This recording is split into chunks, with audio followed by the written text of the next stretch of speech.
Is the sound working? The sound is working.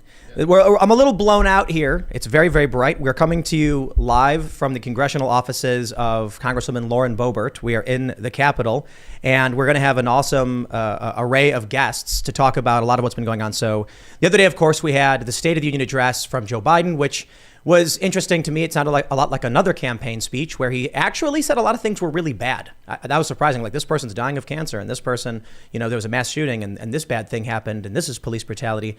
And I found it interesting that he talked about really bad things, but then went on to say, don't worry, things will get better. I do find that interesting. So we'll talk about that. While he was speaking, he lied about several things and was booed by members of the Republican Party. And then, of course, we had today a hearing with the Twitter executives from before Elon Musk. And we had some, I think, justified questions as well as some performative outrage. So we're going to be hanging out with a slew of Republican members of Congress to talk about just about everything. And I got to tell you guys, I hope you can hear it, and I hope it's coming in. Serge and Andrew were able to put this podcast studio together in a matter of a couple hours. We rush from the studio, bring it down. There's cameras and everything set up. And I got to admit, it was quite difficult. Some things weren't working, but I think we figured out to a good enough degree that we're actually going to be able to do a show. But we're probably not going to have any clips or displays or articles. We're just going to talk about what's going on. So it should be fun. Thank you all so much for joining us, and become a member at timcast.com to support our work. We're going to have a members only show, of course, tonight. At least that's the hope. So we'll be here late at the congressional offices. But as a member, you're supporting our cultural work as well as getting access to our uncensored members only segments. So again, smash that like button, subscribe to this channel. Joining us tonight, we have sitting with us right now is Congresswoman Lauren Boebert. Hey everyone, so great to be here. Thanks so much for joining us here in Washington, D.C. in my congressional office. This is fantastic. This is kind of crazy. Yes. Thanks. It took me 2 months to set this office up. I just moved in here and we just had to undo everything. Oh, cool. Oh, nice. Totally worth it. It's very cool. And thanks for inviting us. This is kind of wild. We came up with it like the last minute on Friday. Your communications people were like, hey, come and build a studio down here. And I was like, okay, that sounds fun. So creative. I love it. Yeah. So do you want to introduce yourself briefly for those who I think everybody knows who you are, but. Sure. Yes. Well, I'm Congresswoman Lauren Boebert. I represent Colorado. Oh, her audio is really low. Do you see that? No audio. Uh-oh. Bring it up. Uh-oh. What about that microphone? You see, this is what happens when you build a podcast. This is it. Lauren Boebert is the Congresswoman of Colorado. I'm not going to speak for you the whole show. Just repeat. Yeah. How was that? That's weird. I can hear it. Marco. I can hear just fine. Yeah, I can hear me. Brian says there's no volume on Lauren's mic. Okay, I can hear me in the headset. Oh, okay. What? We're doing it live, team. Oh, Yeah, yeah. And Hannah this is Claire the way it's doesn't have no audio on your mic, I think, either. There's no audio on this one. Nope. There's no this box. I should not tell Serge. No, it's not this. This is what happens when you try to set up a podcast studio in 2 hours. I told you guys. I said I'm surprised we got half as good as we did. You know what? You want to switch seats with me in the meantime, Lauren? Here, come over here and All right, talk that to works. Tim. We can hear. We got Tim. Cool. Well, I'm talking. That worked. It's not low. It's off. And the light is so much brighter over here too for some reason. All right, and there's. Audio. All right, now you can introduce yourself. All right. Well, I am Congresswoman Lauren Boebert, and I represent Colorado's 3rd district. So I'm on the western slope of Colorado. That's where I live. And, it's a fantastic district. I represent about half the state of Colorado, and it's a beautiful country. Unfortunately, a lot of Californians have come into Colorado and have been taking over. But I didn't want to be in politics. That wasn't my inspiration ever in life. I'm a mom of 4 boys. I was a small business owner, owned a few restaurants. One of them had a lot of national notoriety, Shooter's Grill. All of the waitresses open carried firearms, and we had that for about 9 years. And, I just got frustrated at politicians. They would say one thing on the campaign trail, and then they would get to where we send them, and they would do something completely different. None of them would govern as they campaigned. And so that frustration really led me to say, I'm going to do my part to serve. I'm going to step up and do what I can to make things right and get our country back on track. So I'm here. This is my 2nd term in Congress, and it's been amazing to stand up for the people, to fight for the people. And there's been some really fun fights that we've had. Yeah. There's pictures of you yelling at the president, I think. Yeah, a little bit. Well, when Joe Biden was going to completely skip over the 13 American heroes who died on his watch in Afghanistan. And I wasn't going to let that happen. Wow. And so I was sure to remind him that he sent them home in flag-draped coffins 13 of them. And even his press secretary at the time, his spin doctor, Jen Psaki, she came on the next day to say that he didn't have time to talk about them. And I said, that's really evident, actually, because he didn't have time for them when they were brought home to Dover either. So it's total disgrace. And actually, last night at the State of the Union, again, he did not mention these 13 American heroes who died on his watch from that horrible, shameful withdrawal in Afghanistan. I call it a surrender. No, yes, it is. No, See, I hear no, you. we can hear it, but it's not coming through. It's the biggest. No, nobody can hear you. Damn. Well, it's a surrender. He surrendered the American military. Damn, because what he's saying is good. No, it was a surrender. You're absolutely right. That was a surrender to the Taliban, and we left $86 billion in military equipment, the finest military equipment in the world, right there in the hands of the Taliban. I think rather than sending Ukraine $110 billion, we should be going and getting that military equipment instead of sending Ukraine tanks and the fighter jets that they're wanting. Well, let's go get that stuff. Help them out with that. What is it? It's the cable's bad. You located the issue. Well, nobody can hear you, Ian. So it's like Ian's desperately trying to talk to people. Maybe it's what's going on? It's coming into this. Okay, well, look, ladies and gentlemen, as I stated, we rushed down to D.C. It's like an hour and 10 or so minutes drive, and then Serge and Andrew quickly put this whole thing together. Everybody can hear Ian and Hannah Claire in the headsets, but for some reason it's not coming through to you guys. But we're gonna have either way, it'll be fun because not only do we have Congresswoman Lauren Boebert sitting right here taking Ian's seat for the time being, but Jim Jordan's coming down. Yes. Byron Donalds, Anna Paulina Luna. Yes, Matt Gaetz. Matt Gaetz. Yes. So we'll just talk about all this stuff, and it's going to be somewhat different from how we normally do things because normally we do segments, we have clips, we have articles and stuff to pull up. But I think for now, considering the technical difficulties, we should just talk. Is that Matt Gaetz is in the chat? Shout out. So let's just Hey, Matt. Let's just get started while they try and fix these microphones, and I suppose we'll just talk. Sure. Congresswoman. So which we start with? Should we start with the State of the Union or the Twitter stuff? What do you think? Oh, gosh, there's so much to start with. I mean, we started this whole year with an explosive debate, and it hasn't stopped. We haven't slowed up. So, sure, let's talk about the State of the Union. State of the Union. So here's what we watched it live. We provided commentary. I do think one of the funniest things about it is that Jack Posobiec leaked the script, his entire script, in the middle of his speech. So we're watching. We've got 40 some odd thousand live viewers at the time, and I'm reading his words before he even says them, which I get it. They have speech writers, but it really did make it feel so much more plastic. Like someone wrote this for him and he was just saying whatever. It didn't feel real. Well, It felt to me like he was saying a bunch of bad things were happening. Yes, he was. Police brutality killed this person. He didn't mention people are smuggling eggs over the Mexican border. But he said a lot of, don't worry, we will do things in the future. His party has been in power for the past 2 years, and they've done nothing but destroy our country and make it worse and increase inflation and open our borders. So why didn't they do it then? We're battling this in committee right now, natural resources and oversight. Democrats are saying, we want to work to do this. We want to work to secure the border and have immigration reform. Well, why didn't you do any of it in the last 2 years? You had every ability to pass whatever you wanted, and you didn't. And Tim, I kind of wish I would have had his script because Matt Gaetz and I were sitting together on the House floor, and we were wishing that Joe Biden would just turn around the teleprompter so we could read it ourselves, because half the time we were saying, what did he just say? Yeah. We think he's talking about big tech. I don't know. There was a crazy point where he said, you could see in the closed caption, he said, if Republicans try to raise the cost of prescription drugs, I will veto it. But what he actually said was, if Republicans try to raise drugs, I'll veto it. Yes. And the Democrats all stood up and started We're like, clapping "Yay." for it. And I was like, what did he just, what are they clapping for? The tone. Ian's trying so hard to talk. Well, see, what y'all couldn't see were the applause lights flashing. Yeah. Yeah, so... Not so. But let me ask you about one of the most contentious moments. He said that Republicans want to do away with Social Security, Medicare, Medicaid, and then immediately the Republicans start booing and saying no. I can say from what I've seen from the speeches and from the news reports, that's not true.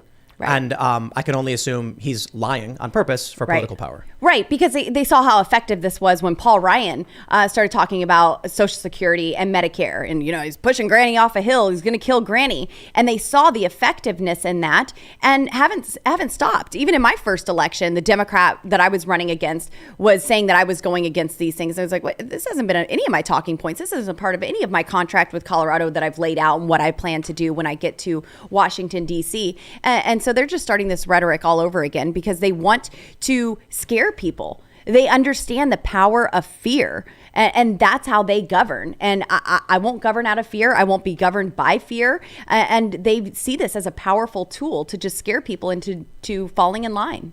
One of the things that I've been talking about for the past couple of days, egg prices. Because I don't know if you follow the show, I'm a big fan of chickens because we have Chicken City and we have chickens all over the place. And it's somewhat of a joke when I talk about, hey, everybody, get out of the cities, get some animals, get chickens. And it's funny because it's meant to be somewhat silly because I find chickens to be entertaining. But then we get this egg crisis. Do you put pants on them? They have armor, actually. They have the big straps on their shoulders. Perfect. Well, it's because the roosters can be a little rough, Yeah. and they take what they want. But no, now we're dealing with an egg and chicken shortage, which has been coming in and out, actually. And what I'm hearing from a lot of the more liberal people is that, well, no, this is caused by the avian flu, which doesn't explain why people are smuggling eggs from Mexico into the United States. Right. Which is more indicative of a policy problem that's not being taken care of or fixed. So, is that, are we getting somewhere? Nope. But in that regard, I guess my question for you is, what do you think should be done right now that would help lower the cost of food, maybe increase wages? Like, what are some economic ideas that you think the Republicans could implement? I mean, obviously, we're working on the spending. There's been reckless spending here in Washington, D.C. And rightfully, both parties are to blame for that. But the past 2 years, it's just been absolute out of control spending. Whatever you want, you get a stimulus check, and we're increasing all of these spending bills by trillions of dollars. We're given less than 24 hours to actually read the bills before we vote on them. So that's obviously a big factor. So we're going to tackle that debt ceiling debate here in the upcoming months. But also American energy. I mean, let's get us energy independent again. Joe Biden surrendered that. You talk about surrender. He surrendered our American energy on day one in his office at the stroke of a pen. And so let's drill here responsibly. Let's have American energy and produce that reliably and affordably for Americans. I mean, those two things right there coupled together lower inflation and help Americans get out of this mess. Biden literally campaigned on ending fossil fuels. Yes. He was on the debate stage saying that he will work to end fossil fuels in this country. Then he does these State of the Union addresses, not just this one, but the past one, where he's talking about how he's going to help. But he's not. No. In fact, we just got new emails released. The Daily Mail reported this. Hunter Biden laptop emails showing that Joe and Hunter were working on a deal to sell natural gas from Louisiana to China. Right. Now, I think this was after he was vice president, before he became president. But I mean, it's clearly based on what he said and what he's done as a private business person in between his public office. He seems to be more interested in selling off our energy and shutting it down. Yes, absolutely. Well, I mean, even emptying our strategic petroleum reserves, that was in the name of a midterm election. This was for emergencies, and he did it to win political points with voters. But no, he's absolutely shutting down American energy. And even in the State of the Union last night, Joe Biden's like, hey, look, I get it. Oil. We got at least a decade left of it. Like, what? The entire Republican Party just erupted in laughter at him. So he did campaign on canceling fossil fuels, and he did it on day one. On day one, there was all of these executive orders that came out, moratoriums on leases on federal lands and ending fracking. In Colorado's Western Slope, we used to have 112 rigs drilling. Now we have 4. Our communities have been regulated into poverty. And it's really unfortunate because we produce the cleanest energy, and nobody does it better than American energy producers. And he's shutting it all down. You know what I think is worrying with all of this? Joe Biden can do all of these things. Mm-hmm. He can put a moratorium on oil and gas leases on federal land. He can shut down the Keystone Pipeline. Regular people can't understand how that leads to higher gas prices, right? Because it's a bit outside of the common knowledge. And I'm not trying to be disrespectful to anybody who doesn't get it, but we've talked about it on this show. When he shuts down Keystone. We get the talking points in the media that this thing was never delivering oil in the first place, therefore it doesn't matter. On this show, we explain speculation. That if right now they're telling you in the next 5 years we will not be able to meet demand because transportation will be unavailable, that means supply will be constrained.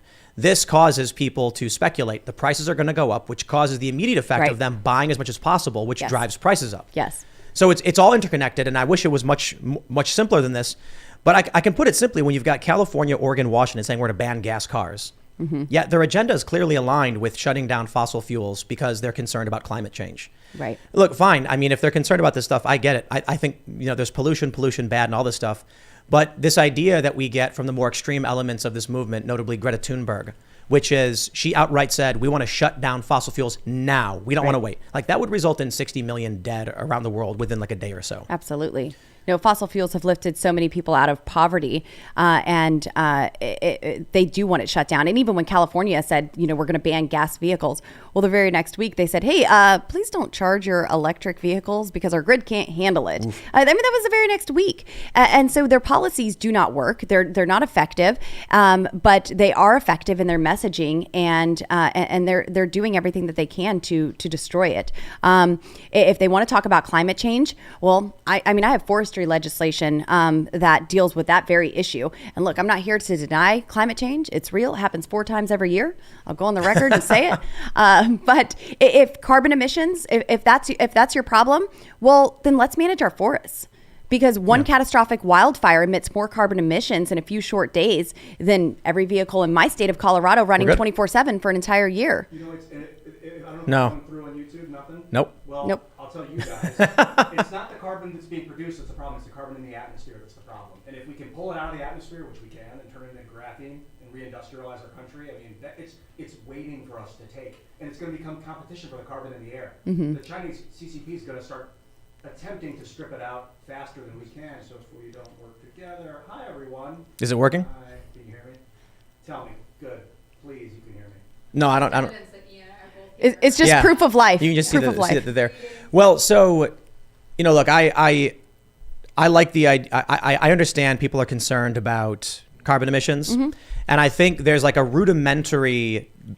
There's something basic that people can understand in the more people you have, the more energy you consume, the more waste products are produced, the more pollution you get. And I think the simplest, the best way it's been explained by a lot of conservatives is we must be good stewards of the earth. Right. But I'm sorry, as much as, I'll back up. I used to work for Greenpeace. Briefly, I worked for an organization called Environment America. I actually went around telling people like, hey, we got to be good stewards of the earth. We got to protect the forests. We got to clean this stuff up. And then I got really confused when I'd hear stories about politicians buying beachfront property while telling me that they're going to be swept up in the oceans. And so my thought was either they don't care about what happens to the rest, what happens to this planet in 20 or 30 years. If they're coming out and saying it's going to be wiped out in 20 years, but then they buy the property, they clearly don't care. Right. Or they're just lying. Right. Good news, everybody. Looks like we're back on. No, you're not. Just give me the thumbs up. You're saying you got it. I think people What? on the internet are saying everybody can hear me. So, do you want to swap back, Lauren, and take this seat back, or you want to hang? Let's make sure you're really on first. Do that. And also, did you guys hear me talking about carbon sequestration? Because Because darn it, that was good stuff. Carbon is so valuable. People don't understand it yet. No audio from Ian. So we have an audio meter. It's showing like, Ian, you're not coming in. Yeah, so we can hear you in the headphones, but no one can hear you on the show. So I don't know. You can maybe bring the chair over here, and then I'll just swing the mic around to you. Yeah, maybe. Okay. No? Some people say yes, some people say no. You know what? Brian says no. Yeah. Well, Maybe some people are picking up the feedback from the other mics. Yeah, like you might be able to hear something faint in the background. Well, I don't know. I don't know, man. Look, we threw this together in a couple hours. It is what it is. So let's just we'll just keep talking, I suppose. I don't know if Ian want to pull up a chair or something. I'm gonna go look at OBS with Serge. Okay, Ian's going to try and see what he can figure out with this stuff. But yeah, so look, I grew up in the city. I grew up in Chicago. I grew up surrounded by liberals. I grew up surrounded by Democrats, and it all makes sense to me when you hear stories about dead zones in the Gulf of Mexico where life can't exist. When you hear about the mercury levels in our fish, I'm like, hey, these things sound really, really bad. I would like to have ecological balance. I'd like to clean up pollution. I don't like the idea of big garbage dumps. I'm concerned about the pollution produced by big cities, and then I just don't trust them. Right. when, Obama, so we actually did this. We pulled up I think it was, what is it, the NOAA or what's the IPCC, the Climate Change Panel. We looked at their projections for Obama's property at Martha's Vineyard. Right. It will be underwater. Right. So according to their predictions. Yeah, and that wasn't even their worst case predictions. It was like moderate predictions of sea level rise puts half his property underwater in 10 or 20 years. Right. And I'm just kind of like, well, does he really care about this? Because if he's what he and all the rest of them are saying is true, does he not care that he's spending $10 million on property that'll be worthless soon? Right. That's why I can't trust it. Right. Absolutely. And I was wondering why AOC got so worked up over Ilhan Omar not being able to serve on a certain committee when the world's going to end in 6 years anyway. Yeah, they tend to keep saying this, and then people just end up not wanting to believe it, which is did you guys figure it out? I don't know, I just turned it off and on. Nope. Turned it off and on. Still not working. Unplug it, plug it back in. No, but we can continue. So anyway, Are you guys friends? You and Ilhan and I'll relay that. Are you friends with the squad members? No, I pretty much have to take the stairs now because I'm not allowed in elevators with her. Wait, what? Really? No. Well, so let's actually, this is an interesting question. Look, I want to talk about the Twitter stuff too, but let me ask you about just the general feel in Congress. What we see with AOC, especially today in the Twitter hearings, is outrage, Right, over January 6th, outrage over all of them. Republicans. Yes. What's it like between the Freedom Caucus or just you personally and squad members?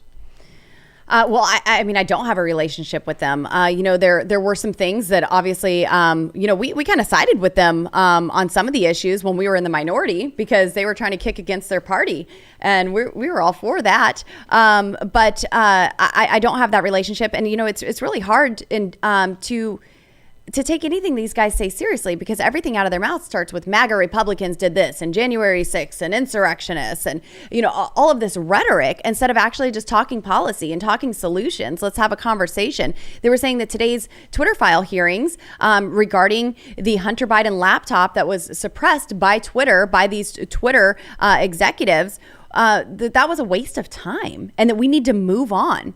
How is defending free speech and holding people to account a waste of anyone's time? With that, we are the Oversight and Accountability Committee. We are there to have congressional oversight. We believe that there was collusion between the federal government and with Twitter, with big tech. And so we were having congressional oversight into what actually happened. Was there collusion with the federal government and these companies? And then I expect accountability to come out of this as well. Yeah, I think it's because it benefits their party. This is the strangest thing. When AOC gets elected, when she defeats, I think it was Crowley back in 2018, he was like the fourth highest ranking Democrat at the time. She wins. I actually cheered for her. I said, good, screw the establishment. These people have been in power. They've not done anything. If some young upstart comes in and pushes them out, let's see it. But now it seems like AOC is just saying whatever the establishment wants her to say. She's completely in line. She's voting on the same war stuff. Right. Yes. She's saying, the Hunter Biden laptop stuff, no issue. We shouldn't even talk about it. She said it was half true. Why is she? I guess I'll put it this way. When we walked into the office, I saw you on the live TV talking about illegal immigrants voting in D.C. And I thought to myself, how did something like that become partisan? Right. How is it that there are issues that are so obvious? A big corporation, a multinational corporation with billionaire foreign investors. At the time, Elon Musk now has taken over, and we can make an argument about that. But at the time, you had foreign investors and foreign interests involved in a multinational corporation that was suppressing the speech of not just conservatives, though mostly conservatives, right. but even some anti-war leftists got caught up in this. Yet they are completely like, no, who cares? Everybody, nothing to see here. And I'm just confused as to how that's a left or right issue. I mean, I get it. It benefits their party, right? Right. And the narrative that they've been pushing as well. I mean, look, they are for wide open borders. That's why they have done nothing to secure our southern border. That's why we're seeing nearly 5 million people come into our country illegally that we know of. That doesn't even count the unknown gotaways that we have no idea who they are, what they're bringing into our country. And so this is a part of their party platform at this point. And so, of course, they want them to vote. They're inviting them in. They're allowing them to come in. And they're promising them a free healthcare, free college, free education, free lawyers, free cell phones, anything else you want. And they're really treating our country like an Oprah Winfrey show. And now they're saying you get a vote, too. And this should not be a partisan issue. This should be something that we all unite and say, no, only American citizens can vote in United States elections. You know what I find? I definitely want to go back to the immigration thing too. But in terms of like the Twitter stuff, we've invited often many people on this show who are more left leaning, and only a very, very small number of them actually come on. But there's one thing that's consistent every time they do. They don't know what they're talking about. And I mean that with all due respect. I think the most well-read individual we've had on the show is Vosh. I'm not sure if you're familiar with him. He's a YouTuber. He's a socialist guy. And there was a lot he didn't know, but there was a lot he did know. And I can respect that. I just think he's wrong on his opinions, socialism, etc. But we had people on who I asked them about Ukraine. I asked them about issues at the border, and they literally don't know what's going on.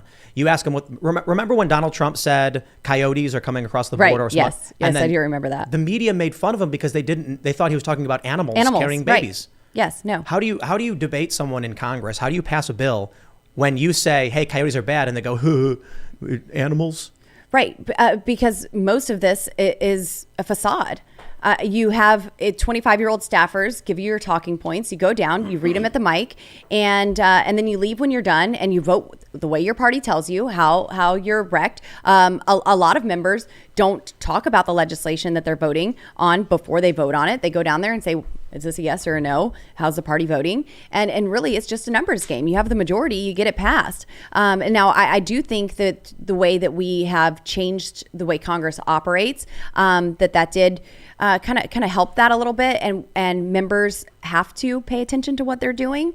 And even the party has to pay attention to what we are wanting, because they've seen that any 5 members at any time can take down a bill, can take down a rule. And so they have to pay attention more and have more communication and dialogue. Are you a Ron Paul fan? Yeah. I'm curious about that. I feel like, when I was younger and I started learning more about Congress and politics, Ron Paul was getting very, very popular, end of the 2000s. And it's because he's a very libertarian guy. He talks about personal responsibility and things like that. And that said a lot to me. The point I made at the time was, look, I may not agree with him on some of his more conservative viewpoints and religious viewpoints, but then he comes and says, yeah, but I'll leave you alone. Right. And I'm like, oh, okay. I can support that, just right? get government off my back. And obviously Rand Paul's doing a great job. And then Thomas Massie, he came to Congress and he picked up a lot of Ron Paul's bills when he came here. So he's someone who said, this guy's doing it right. I want to introduce the legislation he was introducing. And Thomas Massie, he's more libertarian leaning than most members here. And so he's a wonderful ally to have. He and I co-chair the Second Amendment caucus together. But he wants to limit the federal government, limit spending, and make sure Americans are still free. So let's go back. We'll go back to the Twitter stuff, because I don't want to go. The reason I brought up Ron Paul was because at the beginning of this big social media push, we saw that Ron Paul love revolution thing. And I kind of feel like many members of Congress today that we like, Freedom Caucus types, or the people who stood up against the establishment, who, refused to vote for Kevin McCarthy. We had a good laugh about that. It seems like a lot of this may have been inspired by that time, by that, Ron Paul revolution. So it got me thinking about that with social media today and the manipulation of big tech and the censorship of ideas. When we have people on the show and they don't know what's going on and what we're talking about, right? Like, this is the problem. AOC goes up before these executives and outright says this was a 24-hour mistake or something on Twitter. That doesn't matter, and we're wasting public resources. She said that libs of TikTok spread lies about the Boston Children's Hospital providing hysterectomies. However, on their own website, there was a video, or I should say this, there is a video of a woman from the Boston Children's Hospital explaining what a hysterectomy is. And they say on their website that, or it's been reportedly, as people have been sharing, they provided hysterectomies to adolescents. Now, AOC doesn't know that, or she's lying. I guess I'll ask you, do you think she's lying, or do you think she just doesn't know? I think she's saying what she was told to say. I mean, it's as simple as that. So It's a little bit of both. Whether that, whether it's an outright lie or doesn't want to believe the truth, doesn't want to hear something else. This is what she has heard, and that is what she is regurgitating. Man. I'm coming into bat again. Can you hear me, Chad? Nope. Nope, still can't hear You're you. not coming through. Well, this might be You're just. Yep. Or you can pull a chair up and we can swing the mic over. We might, because we're going to have 2 people at a time. That's the plan. So maybe we So there's, end up doing that. but yeah, so there's no audio coming through when you talk. But I guess we'll just keep going unless you want to pull up a chair. So what I can hear Ian talking, but I can see on the monitor they are not going into YouTube. The soundboard is not delivering their microphones to the computer. So one option is to use. I know exactly what the problem is, but there's no way to fix it in real time. It's an issue. It's an issue we've dealt with new computers before, where you have to change a stereo mono setting or something like this because there's 2 channels, but the board is only delivering one of its channels to the computer, which is why we're not getting audio from the other microphones. So it is what it is. I don't think we'll be able to fix it. So we'll just we'll hang out. We'll do what we can. Ian, we can have you come and sit over here. We'll throw you the microphone when you can. But yeah. So back to the Twitter stuff, because I don't want to keep wasting time talking about the fact that our audio is not working. It is what it is. It feels, one thing that we've talked about in the show is cultural decay. The dark direction this country is headed if we can't solve this. But the way I've described it is, if you have a person who has become hypoxic, right? Low oxygen in the brain, they can't think straight. They will not be able to right themselves to save themselves. So that's why when you're on an airplane, they say, put on your own oxygen mask before the person next to you. If half of our country is effectively hypoxic due to bad information, lies, and fake news from the media, so they're not thinking clearly, but they're still voting. Right. How is this country supposed to right itself when one lobe has been, starved of oxygen? Yes, that's why it is so important for us to have these hearings and investigations. Look, we don't have we don't have the Senate, we don't have the White House, but we do have the House. We have oversight capabilities, so we can begin to expose this truth, expose the mainstream media, expose big tech and what they have been doing and how they have been lying to the American people, what they've been covering up, the lull that has been created by the narrative that they push, by the rhetoric that they allow, and then by the information that they suppress. So that's why we are doing this in oversight, so we can get that truth out to the American people, because so many people do just listen to what they're told on TV, on Twitter, on social media, and move on with their day. So it's so important for people to know the truth was hidden from you on purpose. It's such a challenge every day to try and convince someone they're being lied to when they don't want to believe they're being lied to. No one wants to believe they're being lied to. Yeah. You want to think that you have control of your life, that people are trustworthy, that you can engage in these conversations and watch the news and it be accurate and factual and go on with your day. But I mean, the truth is, if you watch the news, you're misinformed, and if you don't, you're uninformed. Yep. Think about it ideologically. When I mentioned, when we were talking about the non-citizens and illegal immigrants voting, it's not just in D.C. I mean, New York has been, various parts of New York have been talking about it, various parts of California. That to me shows there is I don't know, it feels like the ship we're on has hit the iceberg, the Titanic has hit the iceberg, and it's sinking. You cannot have a country if there's no borders. Quite literally. Right. So we've actually talked about the definition of a country versus a nation.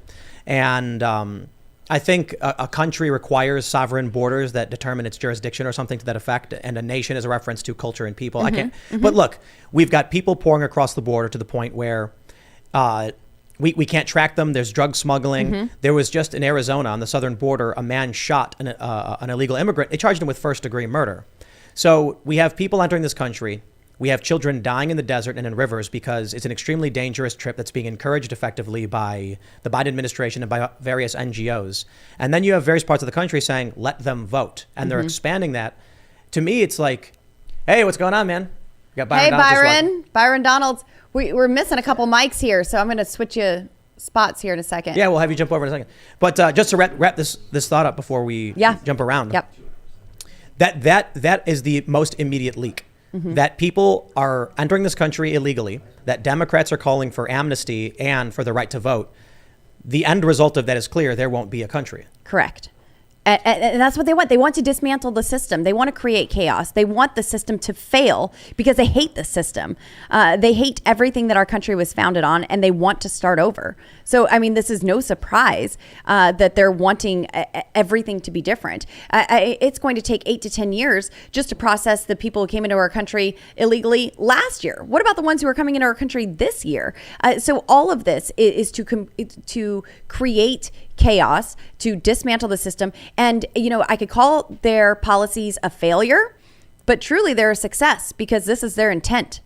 Yeah, I think what's happening is the chaos that they're trying to sow is essentially the end of the liberal economic order after World War II. The British and the French and the Americans were like, 1949, we're going to build this empire to prevent World War III. So they did it. Now, 70 years later, that order is fading, and the new order, the new world order, they call it, is forming.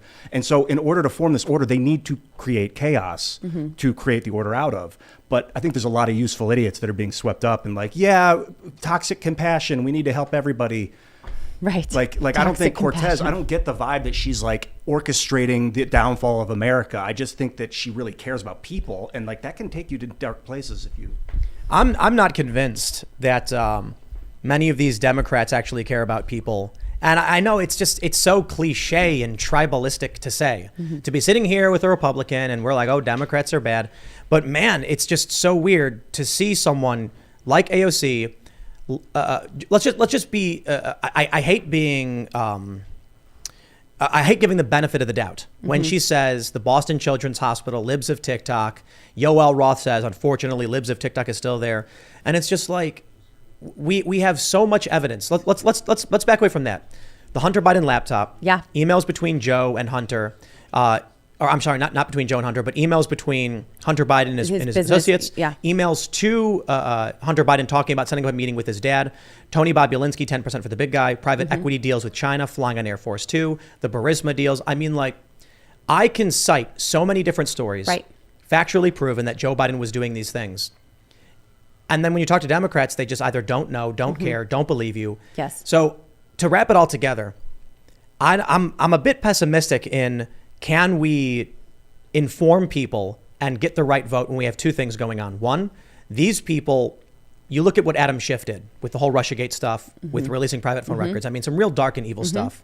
Lies, manipulations, impeachments. When Donald Trump, I believe, stumbled upon the Ukraine Gate scandal with Joe Biden and the $1 billion and firing the prosecutor, they immediately blamed him for what Joe Biden did and then impeached him. And impeached him for it, for Joe Biden's crime. Yeah. Exactly. Yes. When you have that, and then you have universal mail-in ballots and ballot harvesting. Yeah.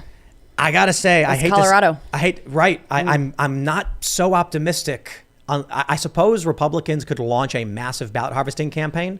And if that's the case, then I'm not sure standing up and educating people matters as much as just knocking on their door and saying, fill it out. Right. Yes. So, in Colorado, we're trying to get those ballot harvesting campaigns in place. We have to play by their game. It's legal in Colorado, and we're not doing it because we're not for it. But they're doing that, and they're winning the elections. Colorado is turning bluer and bluer. We just lost our gubernatorial race by 20 points. I mean, this is absurd. My district's always been very conservative, and I won by 546 votes. So we have to start playing by their games. But I agree with you. I'm very much more pessimistic, and I don't think that they care about people. I think they care about power and winning and having control. And one of the things that they love the most is controlling people. That's very obvious. I can't relate to it, man. I can't relate to, they just want to win for the sake of winning. I don't know what they see in the future. I think about traditional family values as somebody who's, again, from a very liberal area where there's no Republicans at all. Chicago has been run by Democrats for 100 years or whatever. And I think about, why do we want traditional family values? Well, we want humans to succeed. We want humans to thrive. We want humans to be happier. We want them to be better off. We want to find ways to make life better for everybody. But it seems like the policy positions that they put forward do the opposite. I talk often about why it is that in big cities, typically they're run by Democrats. Typically crime is through the roof. Right. And then we literally watch throughout the past several years, crime getting worse in these cities as they release more criminals. Now there was this viral video out of New York where, it wasn't a viral video, it was a viral story where a meteorologist was mercilessly beaten by teenagers. And the city said, we will not criminally charge these teenagers. And I'm just like, are they trying to destroy, or do they just not care and they're extracting as much as they can as the whole thing crumbles? I think it's all of it. Yeah. I do. They want to be in power. They want to run things their way, and they know they have to completely blow it up to be able to reconstruct whatever it is that they're seeing their utopia as. But their utopia isn't going to work.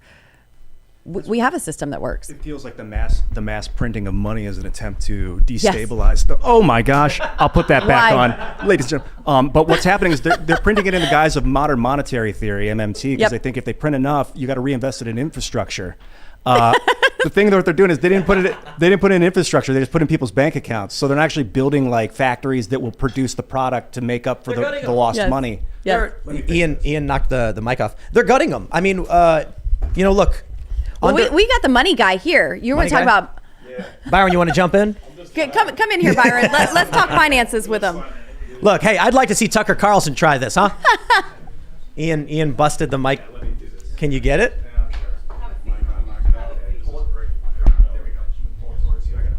Ian was trying to grab the mic. All right. Congressman Donalds. What's up? How you How's doing? it going, man? Good to see you. You know.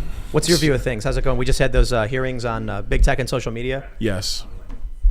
So look, the first thing is I'm just happy I made my colleagues' Wall of Fame over here. You know, Brett Boebert. We were over here in Texas at the gun range in Texas, and so I was looking at the Wall of Fame, and I was like, dang, I don't take enough pictures with Boebert. And I was like, oh shoot, I made the Wall of Fame in the corner.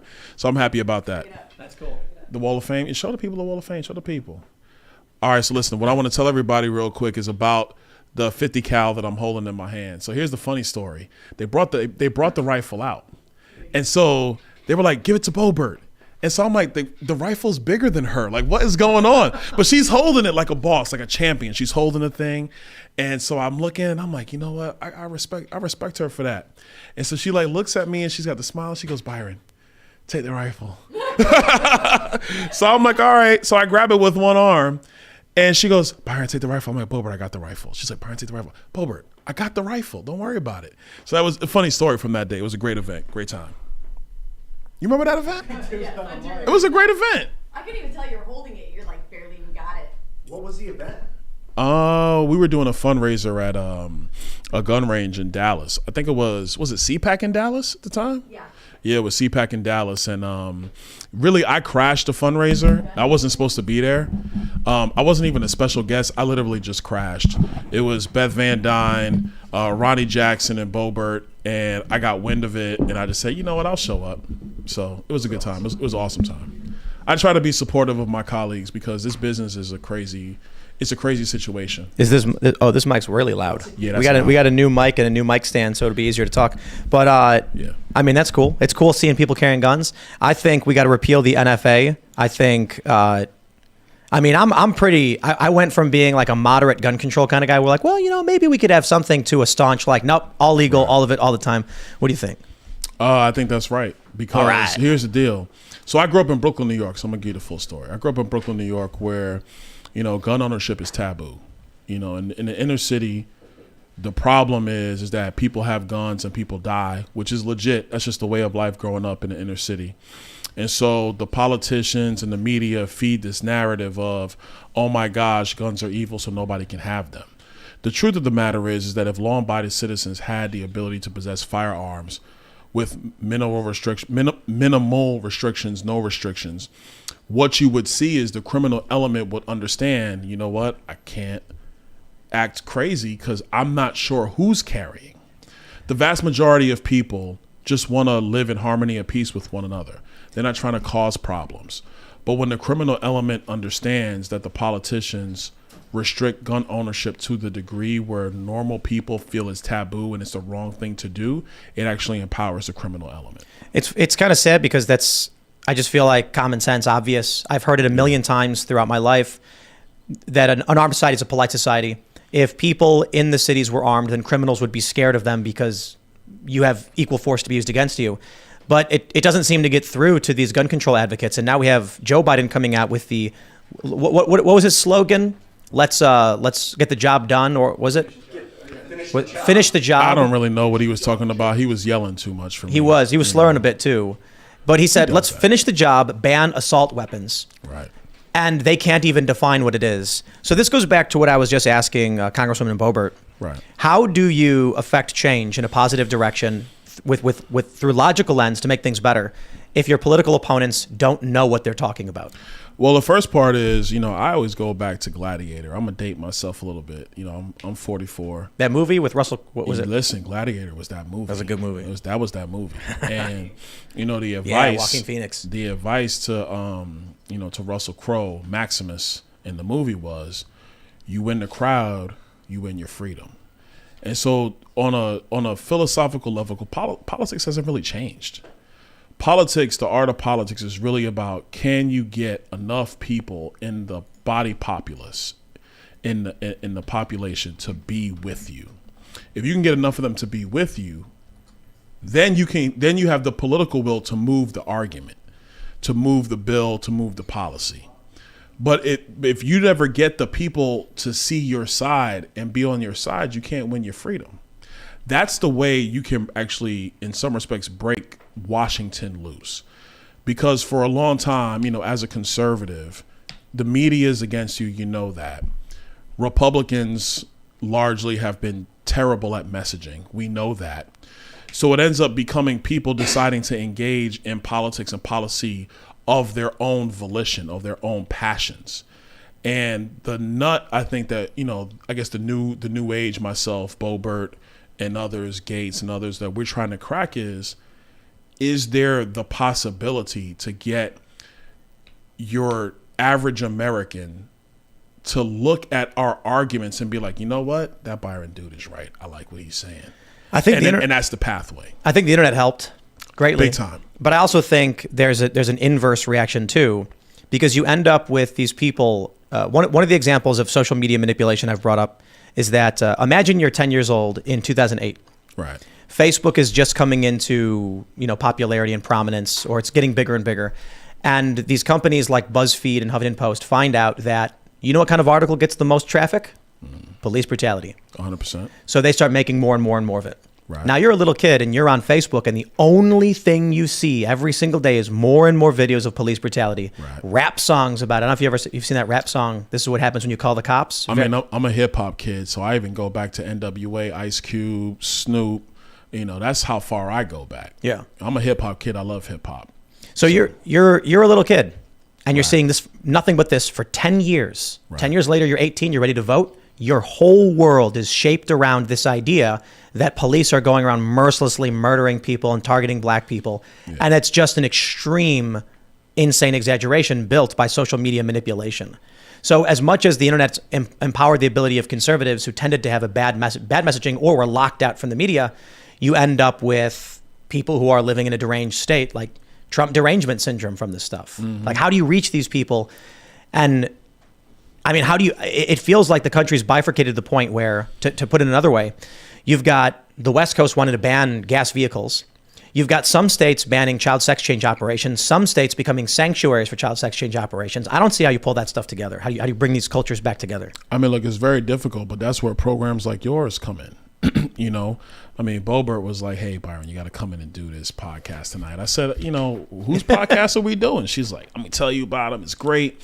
I said, "All right, cool. I'm in. I'm going to do it." Cool. You have to do programming like this. I think that the way that our party has done messaging is you deal with the Washington Post, the New York Times, MSNBC, NBC, CBS, ABC. They hate your guts. You're going to get a hard interview.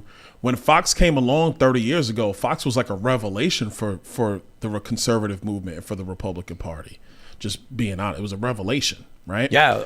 But because young people take in information on this thing at warp speed, because I got 3 kids, you look at their phones, they don't even watch TV anymore.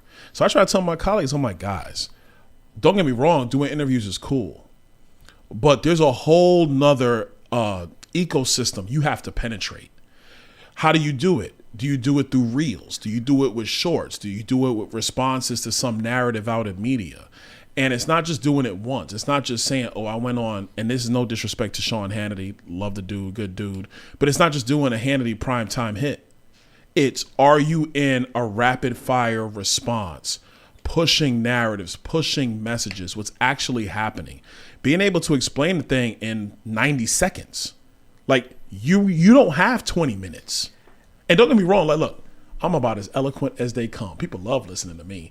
I don't got 20 minutes. I got 90 seconds to get this thing right. But think about even in Congress, you had 5 minutes to question Twitter? Right.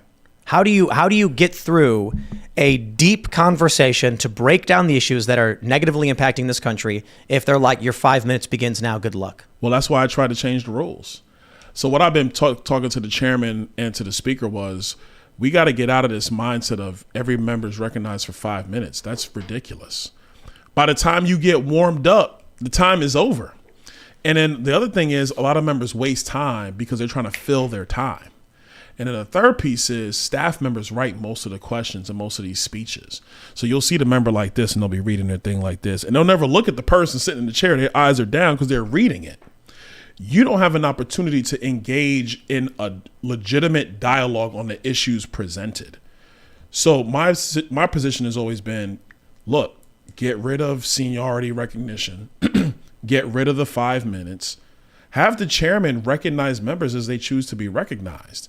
What you would have is a dialogue between members, a dialogue with the witnesses. Then you can get into a situation like that. Oh, I don't have my 5 minutes. I got one question. I threw out a question. Ocasio-Cortez does whatever she does on the other side. I look at it like, oh, that's a bunch of BS. Chairman, let me in. I come back, fire back. That's how you get the dialogue moving. That's what Congress doesn't do.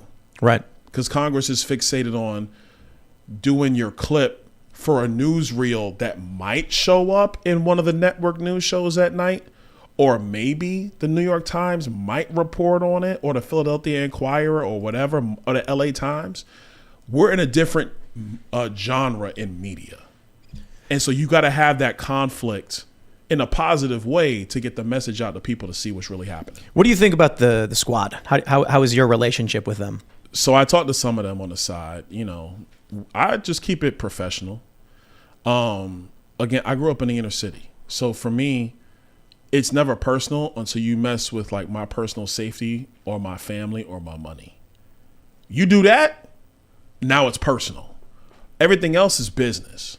Is that why in Congress? Because people are getting like basically bribed by, Right. Pharmaceutical companies, whoever, they're what do they call them, lobbyists, that they actually feel like you're threatening their money if you're passing a bill that denies their lobbyists? No. That's not even it, because the truth is about lobbyists is they're going to write you a check regardless.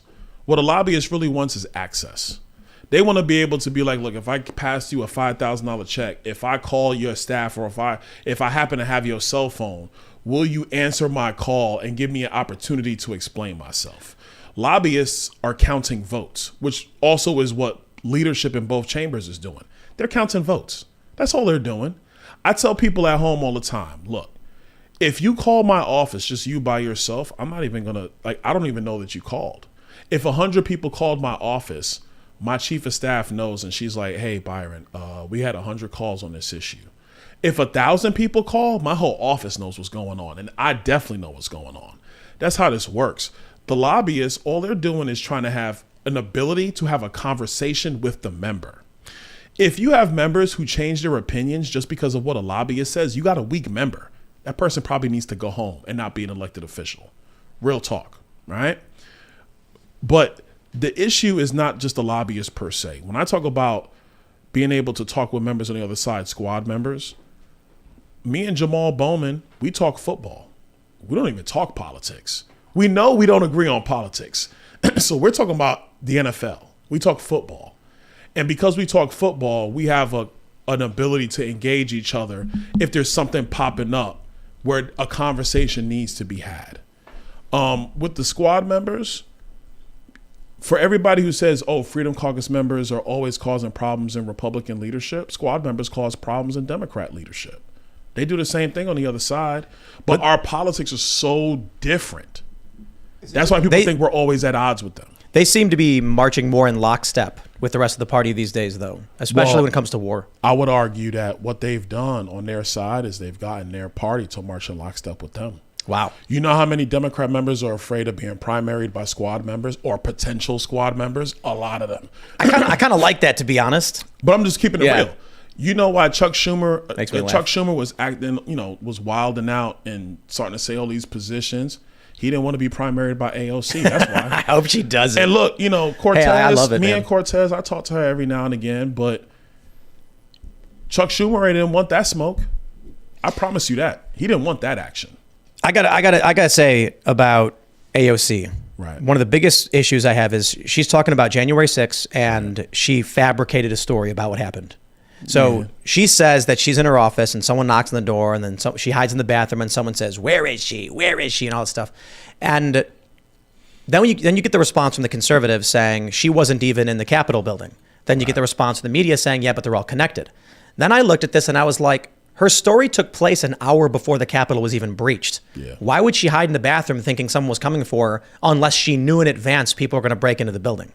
Or her story's fake? Well, I mean, look, she lives by the drama code of politics. It's like the other thing where she was at the protest in front of the Supreme Court and she tried to fake like she got arrested. Yeah, she put her hands behind her back. She put her hands behind her back and then raised her hand. I'm like, come on, sis, you ain't getting no cuffs on you, because if you did, you couldn't. It's stuff like that. So she lives by the drama of politics. It is what it is. But I think that what has happened in both parties is that you've had the reflection of voters who are tired of establishment politics. They're tired of being given a false narrative or a half a narrative that isn't really real, that because there's some deal cut up here in Capitol Hill that the people don't know about, they're cut out of the process. And so what we call the squad on the other side is really the culmination of the Occupy movement a decade ago. What you call Freedom Caucus members on our side is really the fulfillment of the Tea Party wave 10 years ago. Because voters on both sides of the political spectrum have had enough of business as usual in Washington, D.C. That's actually a good thing. So what's happened in the Democrat caucus is the reason why it appears that the squad just kind of goes along. They've actually moved their caucus on a myriad of issues. Bruh, they're out here talking about how it's cool to transgender kids. Joe Biden that was not his position a decade ago. I promise you that. But the reason why he's got to be cool with that now is because that is where the base of his party has gone, in part because of members like the squad and activists in the Democrat base. That's what's happened. I feel like that is a representation of analogous to fire, a chaotic, destructive force that is spreading. Right. I think that if you actually, you know what? I don't think this. I know this. Right. If you go to your average American and you show them the book Genderqueer, for instance, you've heard about this book. I've heard about it. Yeah. And it's got graphic images in it. It's a pretty messed up book if you read the whole thing too. And it's sad. It's this woman was traumatized. But when I tell regular people this, and we live and work about a half an hour away from where that big Loudoun County fight was happening with these schools, they say that's not true. I say, here is a physical copy of the book. Open it up. They look at it and they say, this had to have been one school. And so what you end up with is people like the squad, people in their activist base, which I believe represents a very small percentage of this country, who are advocating for extremist policies, either open borders, abolishing private health care, child sex change operations, things like that. And when you talk to regular Americans, they don't believe it's actually happening. Right. They don't.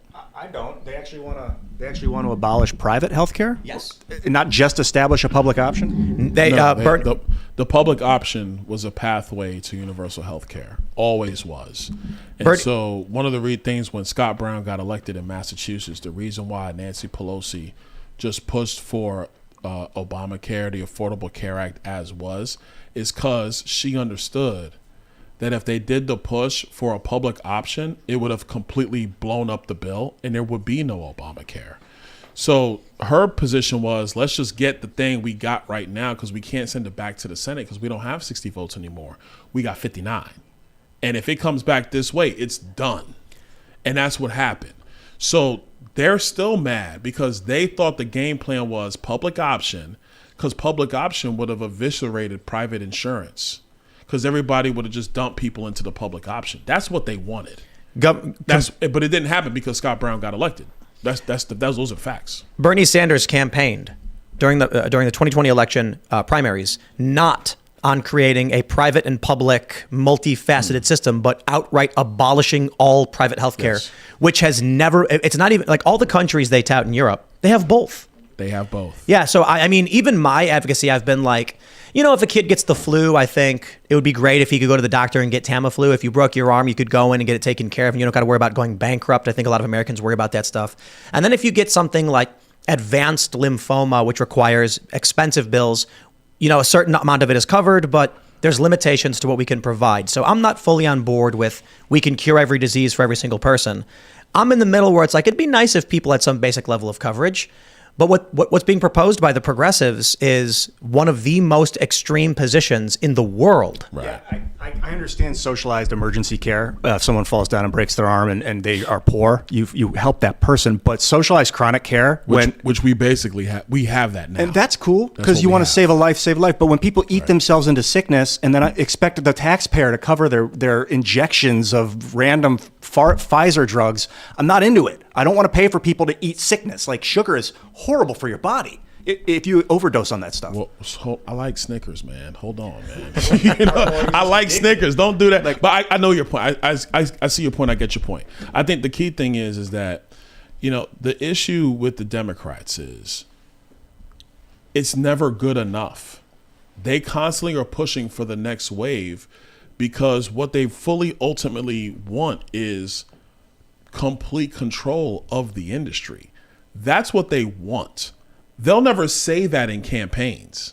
They'll never say that in speeches. But when you ask them, well, when is enough enough? They'll be like Joe Biden said the other day, let's finish the job. Well, finish what job, bro? You just spent $5 trillion we don't have. We're at the debt ceiling now. You created a labor shortage in our economy. Like when you pay people to stay home, what you do is create a labor shortage. What do I mean by that? Number one, you don't have to go work 40 hours because there's money coming in from somewhere else. But you still have the same amount of money to buy product. So people aren't working to the level necessary to create all the products at a certain cost. But everybody's got money to buy it. Well, what does that mean? Heavy demand, limited supply means the prices go up. That's what's happened in the economy. Joe Biden did that. Absolutely. You had the Inflation Reduction Act, which was like one of the biggest misnomers in American history. That thing doesn't do anything for inflation. It was the Green New Deal's little sister. That's what it was. That was in that bill. The infrastructure bill was a prelude to Build Back Better. They just couldn't get the votes because he wanted to spend too much money. If Joe Manchin and Kristen Sinema were like, yeah, we're cool spending another $4 trillion, Build Back Better would have been law. Facts. That's the deal. So where we're at right now, you got to understand a couple things. One, you cannot just spend money recklessly. The laws of economics don't change. I don't care who you are. I don't care how well you speak. I don't care how cool you are. I don't care what your fit looks like. You cannot spend money unilaterally. The laws of economics don't change. It hits everybody. Don't believe me? Ask the Weimar Republic. So people super chatted us the other day when he said, let's finish the job. Right. We had a great super chat. Sorry, I can't remember the name of the individual who chatted us, but he said he's referring to jamming the knife in the back of the gasping corpse of the economy. Yeah. He's saying, let's finish it off. And to those that know his policies have resulted in damage, chaos, inflation, et cetera, it sounds like he's saying, let's make it worse. Like, I'm not tinfoil hat guy. That's not me. Like, you know, I'm a city kid, man. I deal in common sense. My grandmother, God rest her soul, was from Jamaica. She would always be like, Byron, you have to have common sense, boy. You must think right. That was her. I deal in common sense.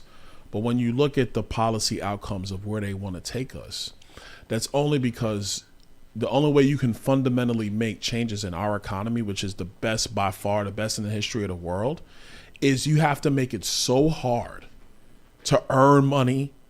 You have to make it so difficult to keep wealth that there has to be some fix from Washington, D.C. And the fix is only more control up here with people who, frankly, with all due respect to my colleagues, they don't have the intellect to manage your life. They don't have it. I know one thing that they've done. We got a bunch of new people coming in. Is that who that is? A lot of the when they printed all this money, they're telling American people that trust us, modern monetary theory. But That's crazy. what the trick is they're not investing the money in infrastructure programs, production and things. Right. That's monetary theory, is that you print $10 trillion, you put it into factories so that you start producing goods that are worth more than the 10 trillion. They're not producing the things. They're just putting it in bank accounts. Look, let me keep it real simple about modern monetary. For every one of your listeners that's got a little brother or a little sister, let them just spend whatever they want, regardless of how much money's in the family's bank account. How's that gonna work? It's an unmitigated disaster. And mom's gonna be mad. Somebody's getting a spanking. I still believe in spanking. I got kids. I spank my kids. It's whatever. You know, social media can get mad at me, but it is what it is. Somebody's in trouble. You cannot just spend money without any controls on what comes in. Nobody can do that. If you borrow money incessantly, you create the situation where republics have fallen. That's what's happened to too many republics in the history of the world. So when you have conservatives like myself who say, look, control spending, make sure you're doing it the right way. When you do that, you create the environment for economies to thrive, for people to grow, etc. Real quick, because I'm going to do it a quick segue. Because he usually segues for me. I get the opportunity to segue from him. Ladies and gentlemen, man sitting down in the room right now. He is the forerunner of what it means to bring the diesel, to question people. This is the guy you see with no jacket on but a tie and a dress shirt. He is the guy that myself, Boebert, and so many of us have watched on TV and in committee hearings, grilling the Democrats day after day after day. This is one of the forerunners of the conservative movement in our country, my good friend, the honorable from Ohio, Jim Jordan. Byron, thank you. Tim, good to be with you. Yeah, how's it going, man? I'm doing fine. Byron's doing the interview here now. He's Byron. that's Oh, listen. I've been down to Naples and talked to all his Republican buddies. I was gonna start though with what is it called? Chicken City? Yeah. So my wife, she literally built. We have 8 acres out in the country around her family's farm. She built her. I call it the Taj Mahal. She built her own chicken coop from scratch. She did it all. And now we have the security camera stuff up, but she can watch her chickens via the security camera. So we got great eggs and all. But I understand you guys are. This is your thing too. So this is amazing. Yeah, we have Chicken City. We've got, I think, 30 or so chickens. We've got a camera. You can watch them all day. There used to be a couple, but now it's just one, watching them all do their chicken stuff. Yeah. Chickens are hilarious. They are funny. Yeah. She's had to save. Come out yelling to get the fox away because she had started with 9 and she's down to 5, but we still get plenty of eggs. I don't know if you do that. They probably don't do that in Naples. Jim, like I they do love up you, man, but up I in don't hillbilly do chickens, land man. where That's we're just not from. me. I go to the supermarket and get the eggs, though, Yeah. so I appreciate all Ours you are do cheaper. to provide. Ours are cheaper right But, now. I'm gonna come by. I'm gonna come by. And they're cheaper Yeah. because I got sons and they eat like eggs all the time because they're all lifting weights and whatnot, and I'm out on that. Training. Good. They're training all the time. Real quick, I want to ask you this one question, and then I'm gonna turn it over because I'm not an interviewer. I answer too many questions these days. My question for you, and I've never asked you this question. Okay. What was the thing? What was the aha moment that made you realize that conservatism was the path forward for the country? I was raised in a conservative family. Although my dad was a Democrat, he was a union worker for General Motors, and like a lot of Americans in 1980, decided enough of this Democrat stuff. He's gonna vote for the Reagan guy. But raised in a conservative kind of Christian home, but for me, it's probably athletics. The idea in America is you set a goal, you work hard, and you try to accomplish things, and that seemed to fit with conservatism. And my background is the sport of wrestling. Wanted to play football, but I'm 5'7.5" on a good day, so I had to wrestle. But yeah, it's probably wrestling because it's all about competition. I think it's one of the problems in the country today is people. You don't have people competing, and frankly, I don't think you have enough people just involved in being tough. No one gets in a fighting school anymore. You don't have enough kids playing football or wrestling. I think that's a problem. So probably came from my background in the sport of wrestling because I started when I was in 3rd grade and did it for the longest time. Did you want to be a professional wrestler, Jim? No, there's no real professional wrestling in amateur wrestling. I wanted to be a state champ. You never wanted to be WWE champion? No, that's for big guys like you, Byron. That's for guys like you. So, all right, time out. Real side point, and I'm gonna give up the headset and the microphone. So I went to a WWE event Oh, golly. in my district, right? Yeah. Because I actually like pro wrestling. Yeah. It's a thing for me. Yeah. I like the showmanship and all that. It's fun. It's interesting. So I go in the locker room, right? They gave me like the treatment. They're like, we're going to bring superstars in to meet with you. I was like, okay, cool. You know the thing I realized? I'm bigger than most of the dudes on the Really? roster. I got pictures with Big E, who was WWE champion at the time before he broke his neck because somebody did a suplex and they messed him up. Hopefully, shout to Big E. Hopefully he comes back. But I took a picture with the Money in the Bank briefcase. I got Yeah. a picture with it, and I'm like See, I 3 don't know. inches taller, and I'm like thicker than him, and I'm like, oh, I could do this. The only WWE people I know are the ones who are in real wrestling. Gable Stevenson was 3-time NCAA champ and Right. Olympic champ, and now he's went in WWE and doing fine. And he's a guy who's 275. He wins the Olympics, and 275, 6 foot whatever, does a round off into a full back layout, and I'm like, 265 can do. I mean, he's an athlete, so they are athletes, but it's it's entertainment. Okay, that's the end of my WWE dreams because I'm 275, and trust me, I ain't doing that no more. So we're done. Sorry, Vince can't sign me. Let's talk with Congressman Jordan about Twitter. Do you want to hop over here and grab the mic from Byron? And then I just want to add to that, man. You mentioned wrestling and competition. I grew up skateboarding, and skateboarding it's a very individualistic Yeah. sport where you can't cheat. If you want to succeed at the trick, you have to commit to it, and if you don't do it, that's it. You didn't do it. It's for you, not anybody else. Well said. So there's a lot of risk taking. There's a lot of overcoming fears and real life lessons that come with it. When you're first standing on top of a mini ramp or a half pipe, looking down, about to drop in, it's terrifying. I can imagine. But you can't fake it. Yeah. You can't pretend. No. So let's talk about Twitter, because I mean this is the Twitter files. It's That's a big funny deal. you say that because You want to grab the mic and keep a little close? wrestling is the same way. When you step out there on the mat, it's just you, God, and your opponent, and you win, you lose, you lose, and there's no one to blame, no one to. It just that's the way it is, and it sort of teaches you to deal with things, just like you had when you're standing on top and going down into with the skateboard. What do you call it, the half pipe or the Half piper? pipe, quarter Yeah. pipe, Yeah. various sizes. You're competing against yourself. Yep. If you want to get that good feeling of accomplishment, you can't lie to yourself. You didn't do it. Right. Yeah. Right. So I think that that instilled in me a lot of ideas of personal responsibility, individualism, etc.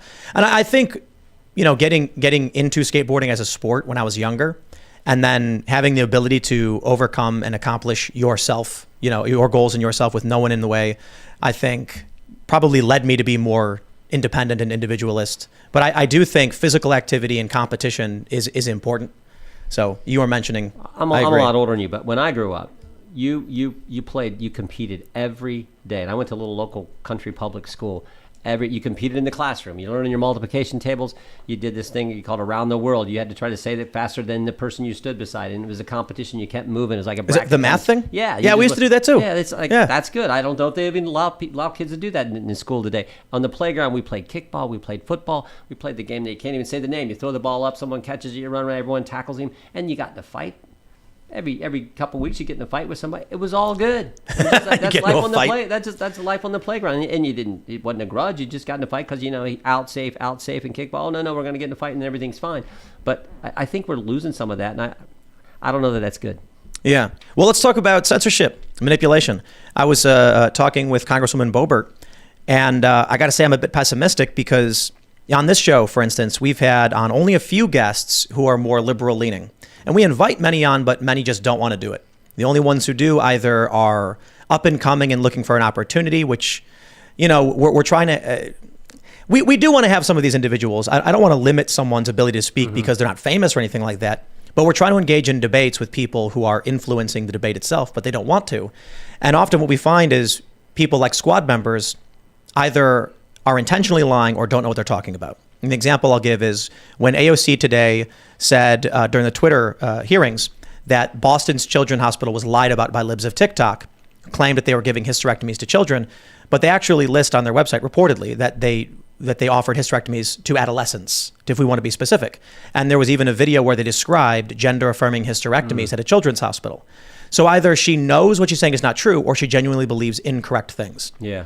If big tech is censoring conversations, and even us right now on this show are subject to those restrictions, how can we advance the country in a positive direction come to real solutions, make people's lives better if we can't even discuss the problems? No, that's the problem, and I think you've hit on the sort of the key thing here. The left today doesn't embrace the First Amendment, and that is literally something that has changed, in my judgment, in the last 10 to 15 years. It used to be the left would, get your best hold, make your best argument, full embrace of the First Amendment, your right to speak, and let's have the debate and see who wins, and then we move on to the next issue. That's the way it used to be, but not today. Today, the left says, if you don't agree with me, you're not allowed to talk, and if you try, we're going to call you racist, we're going to call you fascist, we're going to call you names, we're going to try to cancel you. And I've said this on the House floor when we were talking about the whole cancel culture phenomena. I said, don't think that they won't come for you. It's not just they're coming after conservatives or Republicans or libertarians. They're going to come for everybody. And that very week, if I remember right, that very week is the week they said the Dianne Feinstein Elementary School in San Francisco will no longer be named after Senator Feinstein. She wasn't good enough. Liberal icon, not good enough because of something she said 30, 40 years ago. That is the problem. And look, I got liberal friends. Dennis Kucinich is a friend of mine. And, he's way over here and he thinks Jordan's way over here. But we're friends and he believes in the First Amendment. That's the problem today is if you don't go along with the left, they try to cancel you. And their appetite, I think, knows no bounds, knows no end, and they will come for everyone. That's why we got to push back. And we got to push back on big tech so that we have that public square, that forum that is now the public square. Are you winning? I think we're making some progress finally. And of course, the biggest win was Elon Musk buying Twitter and showing us what was going on. As my good friend Thomas Massey said, he bought a crime scene. Cost him billions of dollars, but he bought a crime scene and laying out what happened there. That first they had their written policies that they enforced selectively. And then the closer they got to the election, the more they enforced them selectively. And then when their policies weren't good enough, they just had an ad hoc way of like, we're going to do whatever we want to do and censor whoever we want to censor. Do you think the Twitter executives lied today in these hearings? I think they didn't tell us everything because, one of the things just one question, I was just talking with Lauren when she asked about the hearing today too. And I said, the one question that sort of stuck on me, I asked, because I looked at, Baker's testimony, Jim Baker, who was deputy chief counsel. And before that, he was chief counsel at the FBI. And on the top of the second page of his thing, he says that he didn't improperly suppress any information that would be good for the public dialogue. Well, if you didn't improperly suppress, then you believe you properly suppressed something. What was it and when did it happen? And he wouldn't answer it. And he hid behind a privilege. But I want to know if that's right around the time that the Twitter files, when Musk bought Twitter and they're doing the Twitter files and they find out those are being filtered through Jim Baker, was he suppressing information then? I don't know. So that was one of the takeaways I had. I wonder if there's potentially an FTC violation with Twitter in that before Elon Musk took over, and even now, there was this, before Elon Musk, when you're on your Twitter feed, there's little stars in the top right corner. You click it, it says switch between your home feed, which is algorithmic, and the latest tweets, which means that a user like me or any other person who signs up, if we select latest tweets, we expect to see the posts from individuals we follow in reverse chronological order. Right. But Twitter was manipulating that feed while advertising falsely what they were delivering to people. Yes, and we asked about that today. So we asked, great point. We asked, okay, so when someone gets their account suspended or gets suspended from it, or their tweets being taken down, there's a notice of that. But if they're doing what they call other visibility filtering, like blacklisting someone, stopping them from trending, they don't know that. And it's happening. And I ask him, like, are you doing that on specific accounts? Is it driven by certain keywords that enforce that? How is that done? And they didn't really seem to, at least I didn't figure out how they were answering that. But the fact that they were doing that and people didn't know, then I said, did that happen to any government officials or elected officials? And he said he didn't know, but he thought it did. So this is Yoel Roth, who we asked these questions to. So again, that's something, and the examples in the Twitter files are Bongino and Charlie Kirk. That happened to them and they didn't know. Probably happened to you and you wouldn't know about it. There are these apps you can use where you enter your name and it'll tell you the various filters that exist. But even Dave Rubin just mentioned Elon Musk just showed him new ones. They discovered new filters. But I guess what I'm thinking is we often focus on the censorship aspect, which I think culturally and morally, those of us who care about real debate and logic and policy are shocked by. Yeah. But I'm also curious, how can Twitter, as a massive company with 300 million plus users, lie about the product they're delivering? How can a corporation in America say, I'm going to, imagine this, imagine if a company said, You come to me, here's a contract, you get a gallon of whole milk. Then they give you a gallon of 2%. Yeah. That sounds like they're falsely advertising what they're delivering. If Twitter says the reverse chronological feed delivers you reverse chronological posts, but then they're using shadow ban algorithms, and we know they are, they're lying to their customers as to the product being delivered. How is that legal? How is that allowed? Yeah, so one of the questions I asked too, that you made me think of this too, I asked this question, and I didn't fully understand it, but I asked if they were hard coding into any specific accounts to censor them. So they're like targeting that specific user. And it was interesting how Yoel Roth kind of, and I want to go back and look at the transcript to see exactly how he said it, because he really didn't answer that square, that either. I agree. One of the things we want to do with legislation that we're planning on doing with Energy and Commerce Committee is anything they do to your account, they have to tell you.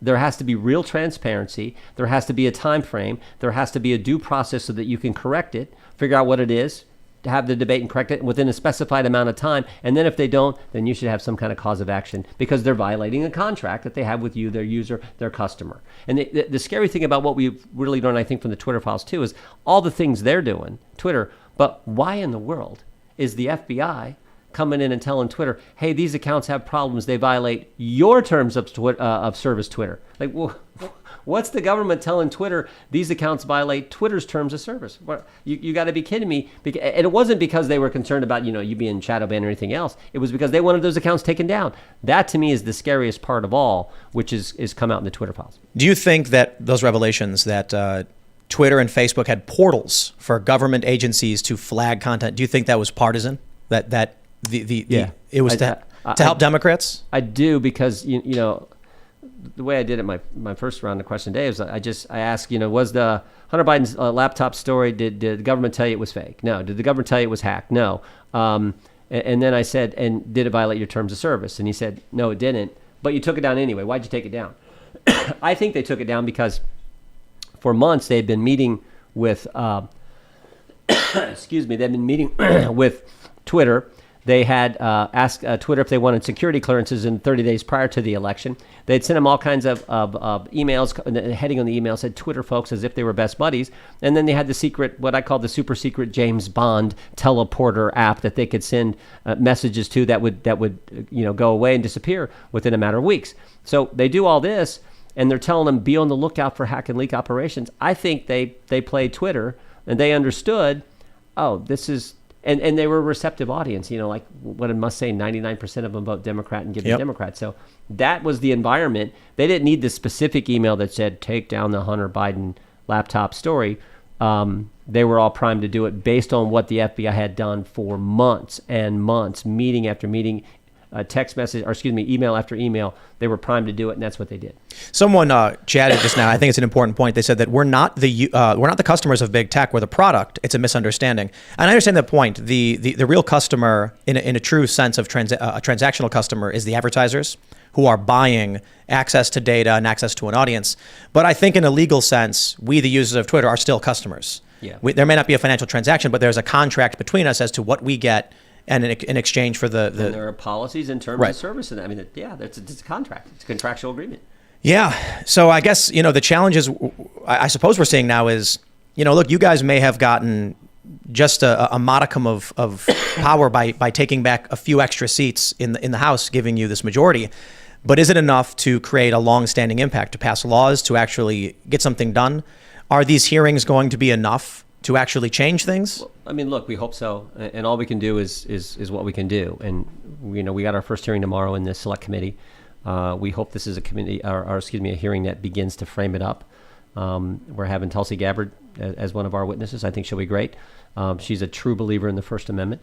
We have a couple great senators, Senator Grassley, Senator Johnson, who've been investigated in some of the things they told us that the Democrats and these folks did to them and FBI did to them.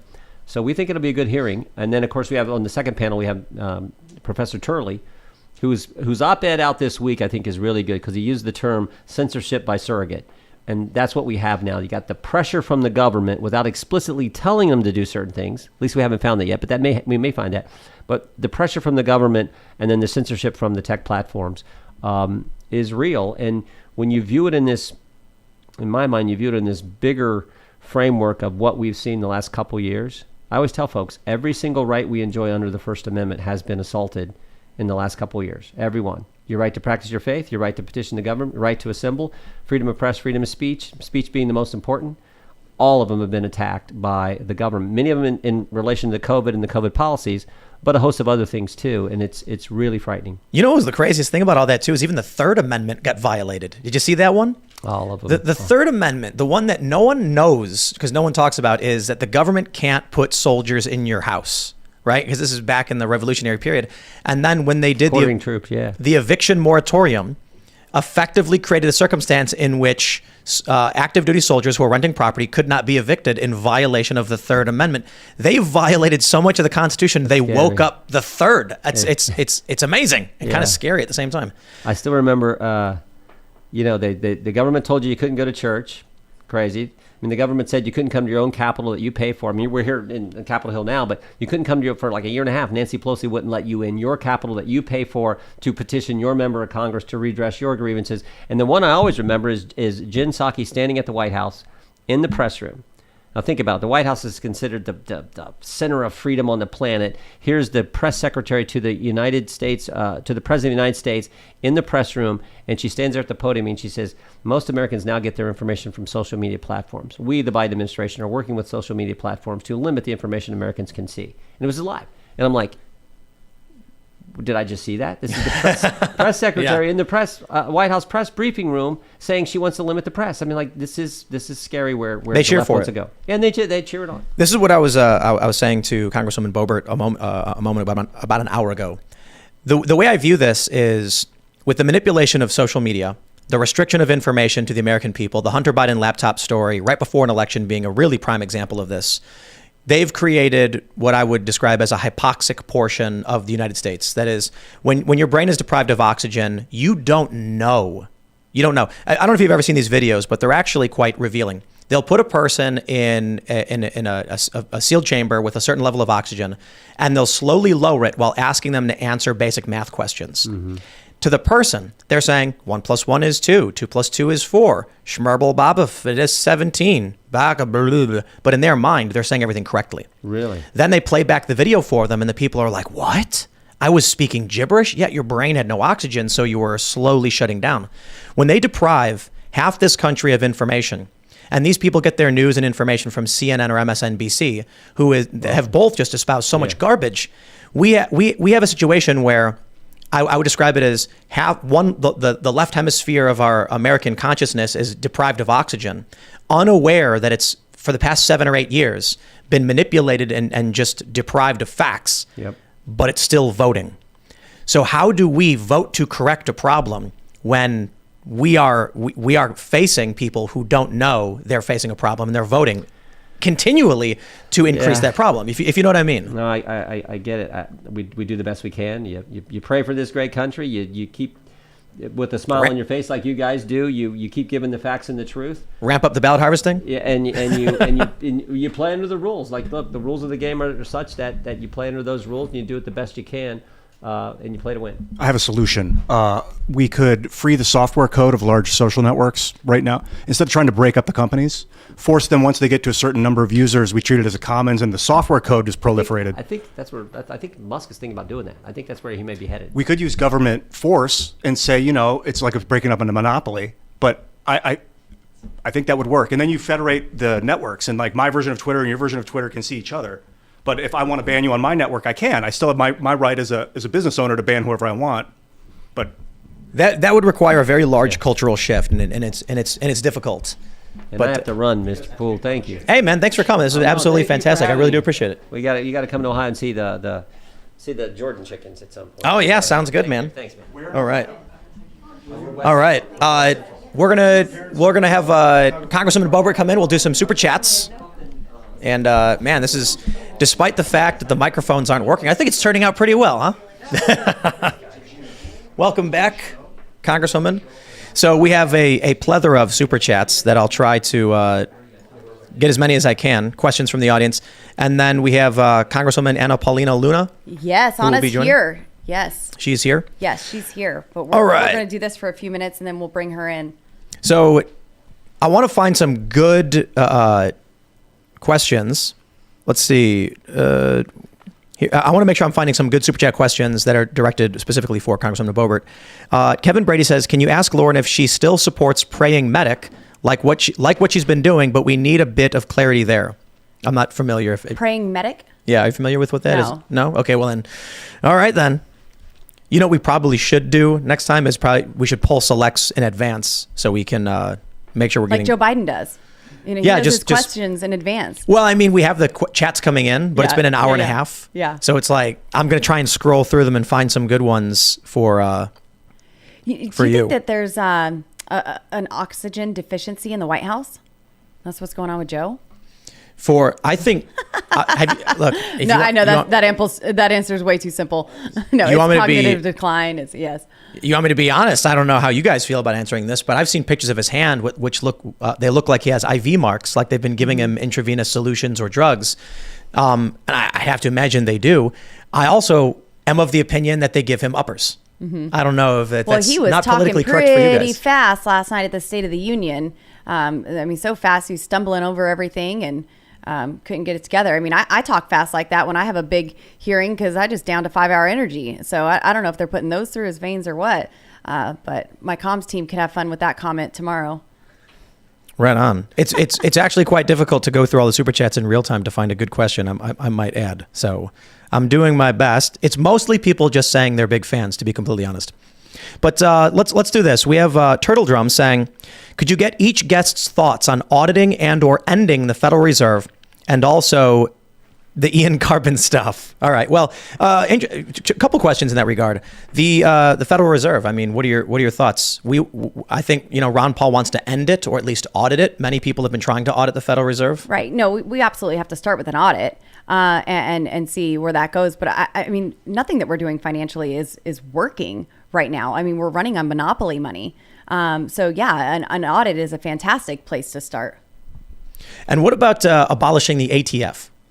Do you see my hat? Do you see this hat here? I like it. Yeah, no.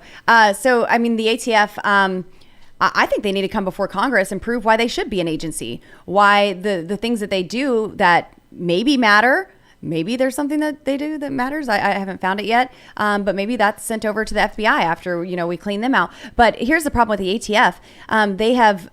They have gone beyond their role of a regulatory agency and now they're making law. They don't make law. Congress makes the law with these with the pistol braces and everything they're trying to do there to make at least 10 million Americans felons in a very, very short period. Now, the ATF, they were the ones who ran Fast and Furious. They were giving traced firearms to known cartel members, and they lost 1,700 of them. And these were marked firearms. These were tracked firearms, and they lost them. And now they think they're going to go after millions of Americans for a firearm accessory and be successful with that. Now, I think there's going to be a lot of boating accidents in America if that's actually how this goes down. But I'm hoping that the courts strike this down entirely. But it's an abuse of the separation of powers. Do you know if any groups have filed lawsuits over the ATF pistol brace? Yes. They have. Well, and then I think it was the Ninth Circuit. There was actually a pretty big win there, but I mean, it's got to go beyond. It has to go beyond that to make sure we can shut this down completely. But Congressman Matt Gaetz, he has a bill to abolish the ATF, and if they can't come before Congress and answer and have and us have oversight over that agency and them answer to why they should exist, then heck yeah, abolish them. I don't believe the ATF has the right to. Well, the executive branch has no legislative authority. No, they they cannot don't. declare this illegal. But they are trying to have legislate. They're making law right now. The ATF is. I mean, alcohol, tobacco, and firearms. That should be the name of a convenience store. I love you that know, one. it sounds like a good time in my neck of the woods. I heard about the pistol brace rule. Mm-hmm. Wait, when the pistol brace came up in Congress, it was actually in the Judiciary Committee. Representative Cicilline had a big old poster board showing what a pistol brace was, and he was trying to demonstrate that it turns any handgun into a fully automatic. What? No, it doesn't do this. Yeah. And these are actual lawmakers trying to make laws about them, and they're completely ignorant about them. That's what I was talking about, like the hypoxia. Yeah, Like yeah. they're deprived of information, but still desperately trying to do something for some reason. It just doesn't work. Right.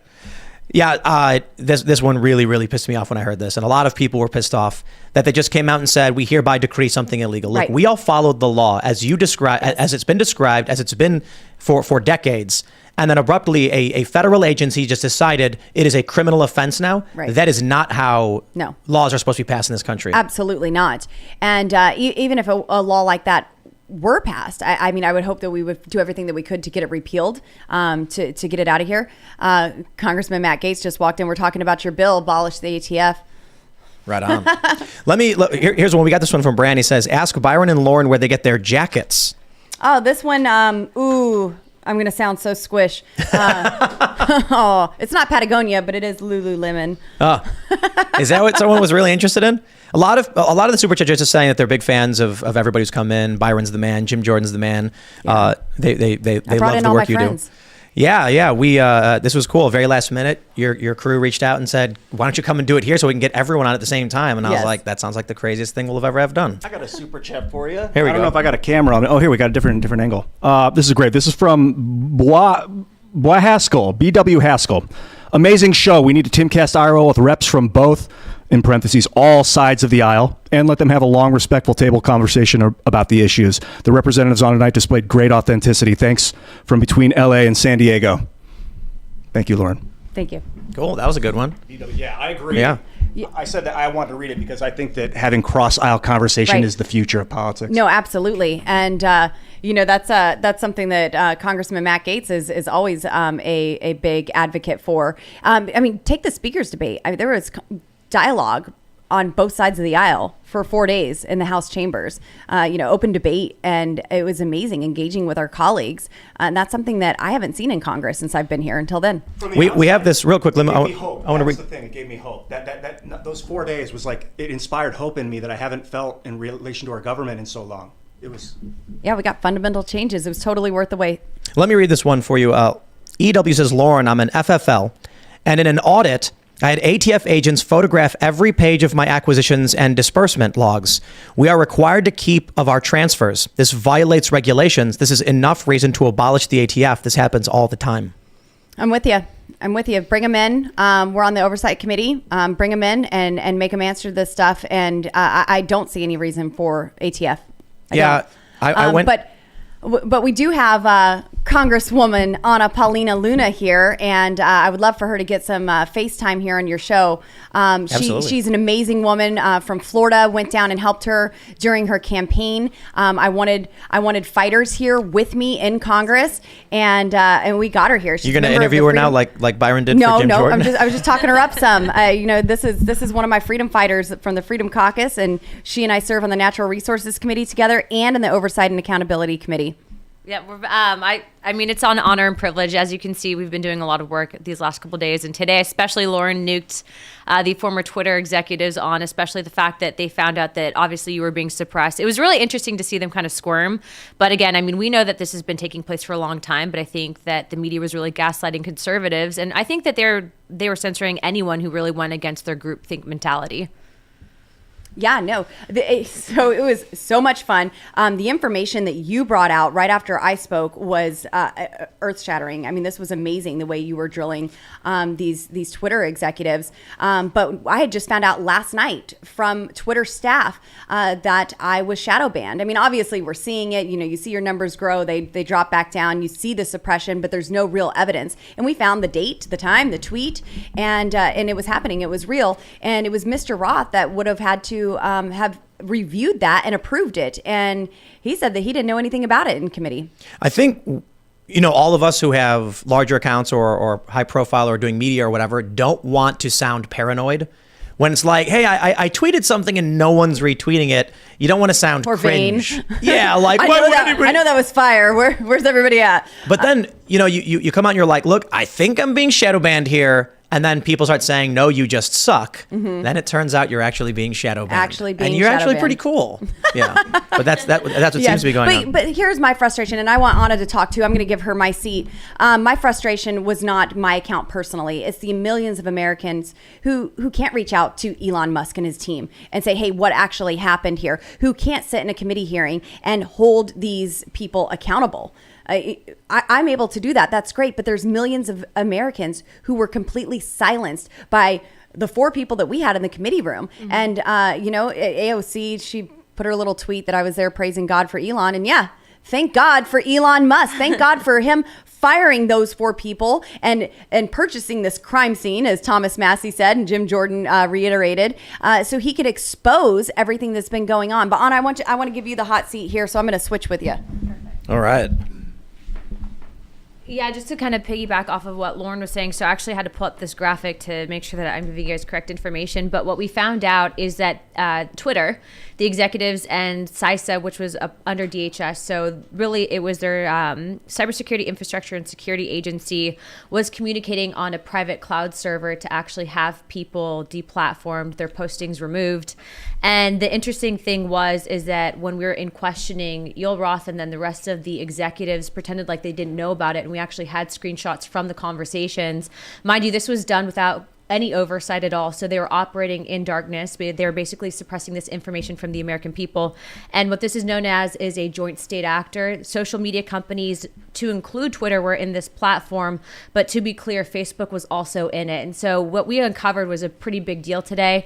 I know that it actually ties into what Laura Loomer has as an actual lawsuit that she's currently pursuing. But this is a pretty big deal. And the fact that the government agencies were communicating with Twitter to interfere in free speech is a massive deal, not just for Republicans, but for everyone. What about YouTube?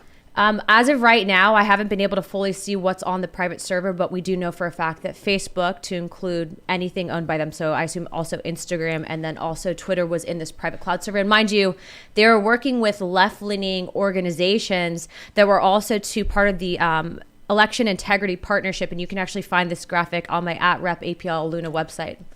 Do you think they lied today in this 100%. hearing? Yeah, they lied wow. to my face. Wow. They lied to my face. They could not recollect doing any of this, so I refreshed their memory with the graphic. But the point is that if we didn't have that graphic, mind you, the graphic was actually leaked on a Stanford University YouTube video. If we did not find that, we don't know that we would actually been able to have proven this information, that JIRA existed, and that is a private software that they're communicating on. I think Congressman Matt Gaetz is going to interview you now. What's up? This is the difference between Lauren Boebert and Matt Gaetz. For me to get my chance to be on Timcast, I had to drive into the middle of the fucking woods. And you all come here for the Lauren Boebert experience. So I get the difference. But I mostly came by because when I had the chance to go out to Timcast land, you said I was your favorite congressman. And I firmly believe that that's because you had not yet met Anna Paulina Luna and so many of my colleagues who were here. But I was just glad to be on because so many people, after you go on Timcast, there's like this whole experience where you get to read the comments and all of the great things people say about Ian. And what I didn't appreciate when I went on your show is how many people who wear their name on their shirt every day watch. And when I went out to events in my district, the law enforcement that provided security said they watched Timcast. Wow. The teachers in the schools who are out there fighting against the woke culture and the critical race theory say they watch you and they get inspiration. The folks who come out of the kitchen at the restaurants where I ate, who were back there watching dishes and slinging hash, said, we watched Tim Pool, and when he said that he thought you were a fighter, we knew we could believe it. And it was a very powerful thing. It was great to spend time with you out in the wilderness, but quite something to see how the people all over this country who work hard and expect more out of their government really believe in you. And one of the things we're fighting for on this debt limit, work requirements. We got to have a strategy that unites 222 Republicans. And you know what? There are times that's not the case. There are times when Anna and Lauren and Byron and Jim Jordan and I have to go out on a limb and engage in fights that nobody else is willing to engage in. But to deal with the fact that our country has maxed out our credit card debt and we have to reflect on our spending habits as a consequence, means we got to have people from center right, from the perspective I represent, get together. And what we've been working on is to sell people on the idea that if you can go to work and you choose not to, maybe you shouldn't expect the other people who go to work to pay for all your shit. You know, your health care, your transportation, your child care, your cell phone bill. And so I appreciate the forum to be able to do that. And that's the next big fight. Every great general fights the last war.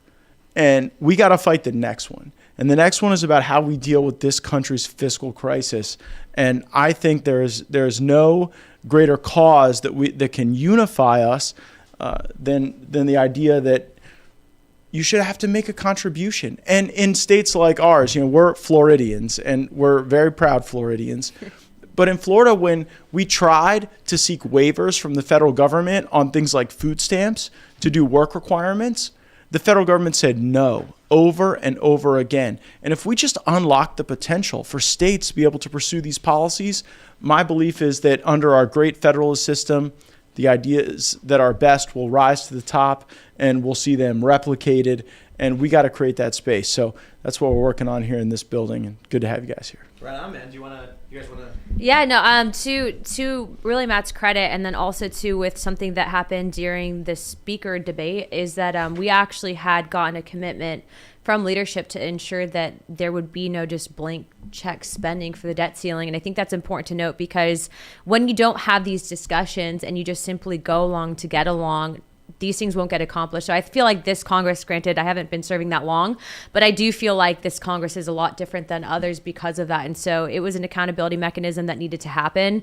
And you guys will see it. I mean, I can tell you, and I support everything that you just did this week regarding Ukraine. Obviously, no more blank checks for Ukraine. And I think that needs to be a more common sense approach. I hear a lot of people wanting more, but no peace talks. And I think that we can agree that we're not going to give any more money to fund that. That's not our war. And when people speak on behalf of our national defense, we're talking about people like Anna, like her husband Andy, who wore the uniform, who fought for our country, who provided some of the most elite level talent you could ever muster for the sake of a nation.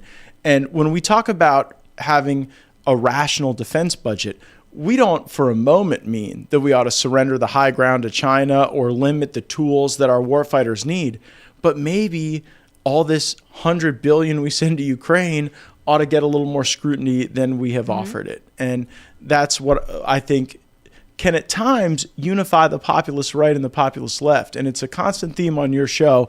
And it's sad to me how rare that occurs, because there are things like surveillance policy, foreign policy, that could bring together those elements, and they've become so strident in their desire to just wear the blue shirt that they actually don't represent some of the populist views that they once ran on. When you came on last time, you mentioned potentially bringing on members of the squad or to have a conversation. And I'm always down for a conversation in that capacity, but I got to be honest, I don't find them to be genuine. I find them to be quite disingenuous. Notably today, I mentioned it several times in the show, AOC's mentioning of the Boston Children's Hospital, libs of TikTok, just completely untrue. And it seemed like a performance for Twitter more than actually getting to the root of these issues with Twitter. I'm talking about our Twitter followers. Instead of asking calmly and reasonably, hey, let me ask you about these circumstances that we view to be, a problem. There is an account that we believe spread lies. It's bombastic, it's performative, it's outrageous, and I don't trust it. Well, maybe they used to have more optimism about their cross-sectional appeal. Maybe when people like the squad, when they got elected, they thought, you know what, we can talk to more folks than just the Democrat primary voters who sent us here, and this town wears you down on that theory. Everything about Washington is to divide and to separate and make you believe that your only path forward is with the people who wear the color of your jersey. And there are times when we don't feel that way. Anna had to win her election to get here, beating the establishment. The establishment went against her every time. She had to run against a lobbyist her first time. And I'll just tell you this. Pharmaceutical lobbyist. She will, yes. she will probably confirm what I'm about to say, but almost every person in this town lined up against Anna because she didn't know Washington and she wasn't part of the system in the game. I wasn't a serious candidate. Right, wasn't a serious candidate. And what I saw was someone who actually, if she got here, was going to be able to fight for her constituents untethered from those corrupt influences. And while it took her two elections to get here, it's all the sweeter actually to get someone here who's willing to fight the establishment. And you get that from people like Lauren Boebert, who have to take out an incumbent in a primary. You get that from people like Anna, who have to take on an establishment lobbyist, literally, to get here.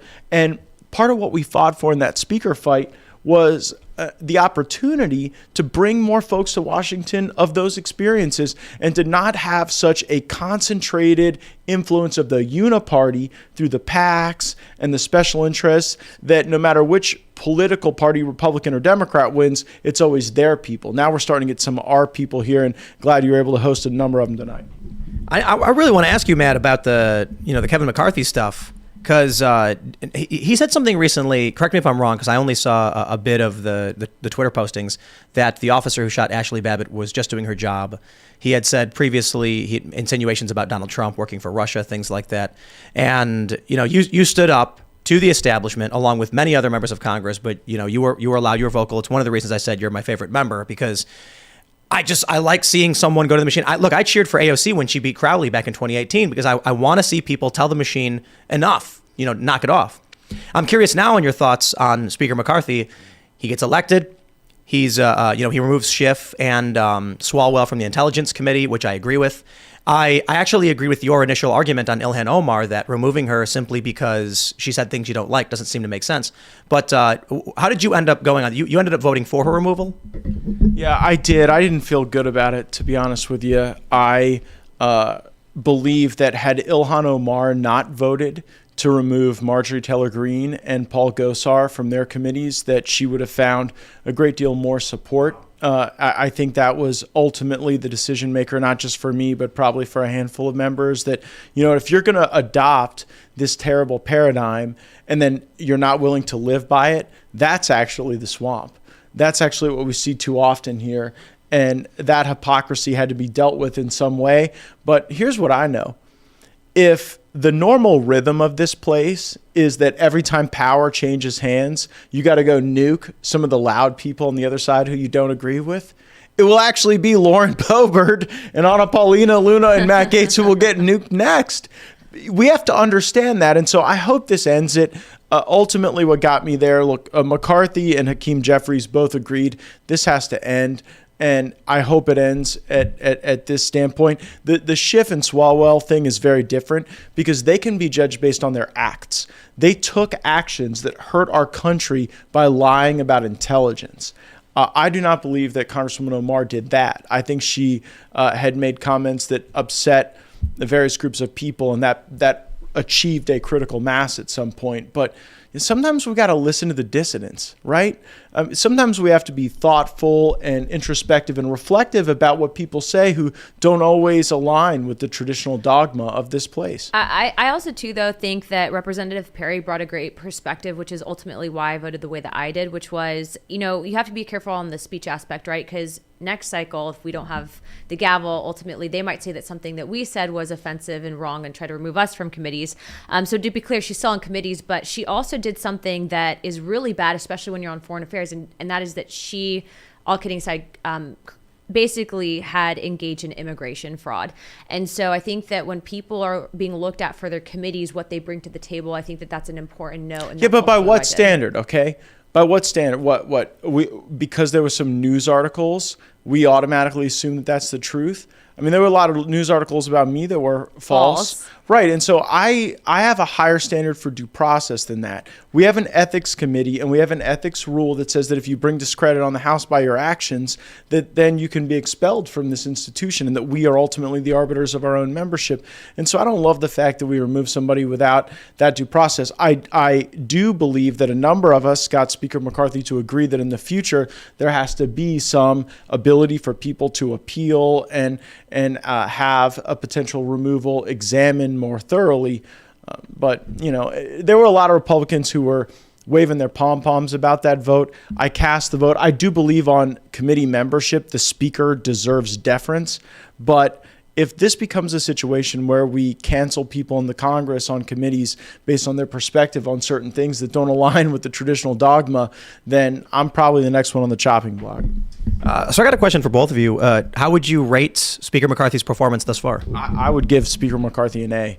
I would. And he has kept his commitments. He has reaffirmed his commitments. I am eager to get the 14,000 hours of January 6th footage out. And if you had been in some of the depositions I've been in these last few days with FBI officials, getting that information out is critically important. Our weaponization subcommittee has already begun the process of collecting documents and interviewing whistleblowers. And I am deeply concerned about the extent to which that undercover federal officers and confidential informants that were working for the federal government could have animated some of the criminal acuity of that day. Also, too, for those who are looking and watching this right now, I actually spoke to Speaker McCarthy's office, and he said that if you do have a case and that you feel that footage might actually help your case to prove that you are innocent, that they will actually work to get that footage to you. So to contact your member of Congress, and then they can work to do that. So I think that for people watching, obviously there are many different circumstances, and so people deserve to have the right to defend themselves, and they deserve the right to access to that footage, and they have that now. Well, just look at today. Today we passed a Thomas Massey bill that carried with it a Lauren Boebert substantive amendment. This is the type of stuff that you would not have seen in a traditional Congress, where the people who have access to the floor and the amendatory process are those who are blessed by the lobbyists. And Speaker McCarthy, to his great credit, was willing to give the power back to the members, and a meritocracy develops as a consequence of that you don't get when it's just about who writes the checks. So does it feel like, at least for you guys, the people are starting to win back control? Yeah, I mean, listen, think about just that question from one of the last questions you asked me when I was on your program. You said, Gaetz, how worried are you about retribution? That was your belief was that the force that we had brought on this place would result in us being punished. And instead, it's our amendments, our bills, our ideas that are driving the discussion. And you know what? We're not going to win them all. We're going to get beat sometimes on the floor on the ideas we present. Like when Marjorie Taylor Greene put an idea up to limit the president's ability to just issue an emergency over everything and everything. That lost. But we're actually willing to take votes on amendments that lose. And I think that brings the American people into the discussion in a far more fruitful way. What about what's up with that abolishing the IRS? Well, I believe we should have the fair tax. I believe the American people should be able to choose how much taxes they pay based on their consumption. And if you want to go buy a Lamborghini or some like crazy expensive skateboard that some dude, makes in his garage, then all the better. But then you can pay the taxes on that. And what frustrates us is that oftentimes we're just funding the bureaucracy. It's not even like we're extracting money from the American people to go to their needs. We're extracting it to fund a system that picks winners and losers, and the powerful and the elite and the connected get access to that system. So let's, I'll give you a hypothetical. If we could, probably very difficult to do, but let's say we were able to isolate specifically bloated bureaucracy spending. If we could take all of that money and apply it to healthcare, government spending that money instead on helping people with healthcare, would you be in favor of that? Well, I absolutely would, but let's look at the VA, which is something that Anna and I have talked about at great length, not just in the policy space, but as it literally relates to, our families and the people we love. If we abolished the VA and gave every veteran a card that allowed them to get fee-for-service at any healthcare provider that they walked into in this country. And if you want to provide healthcare in this country, you better be willing to provide it to a veteran for the amount that we would pay for it at that rate.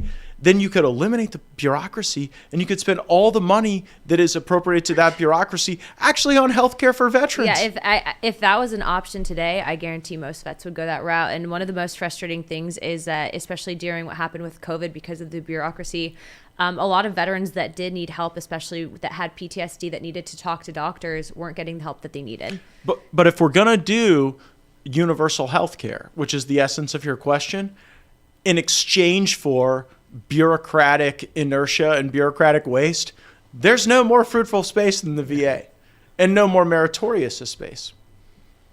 Yeah, I mean, he nailed it. Again, systems like the VA, and mind you, service members do essentially pay into that.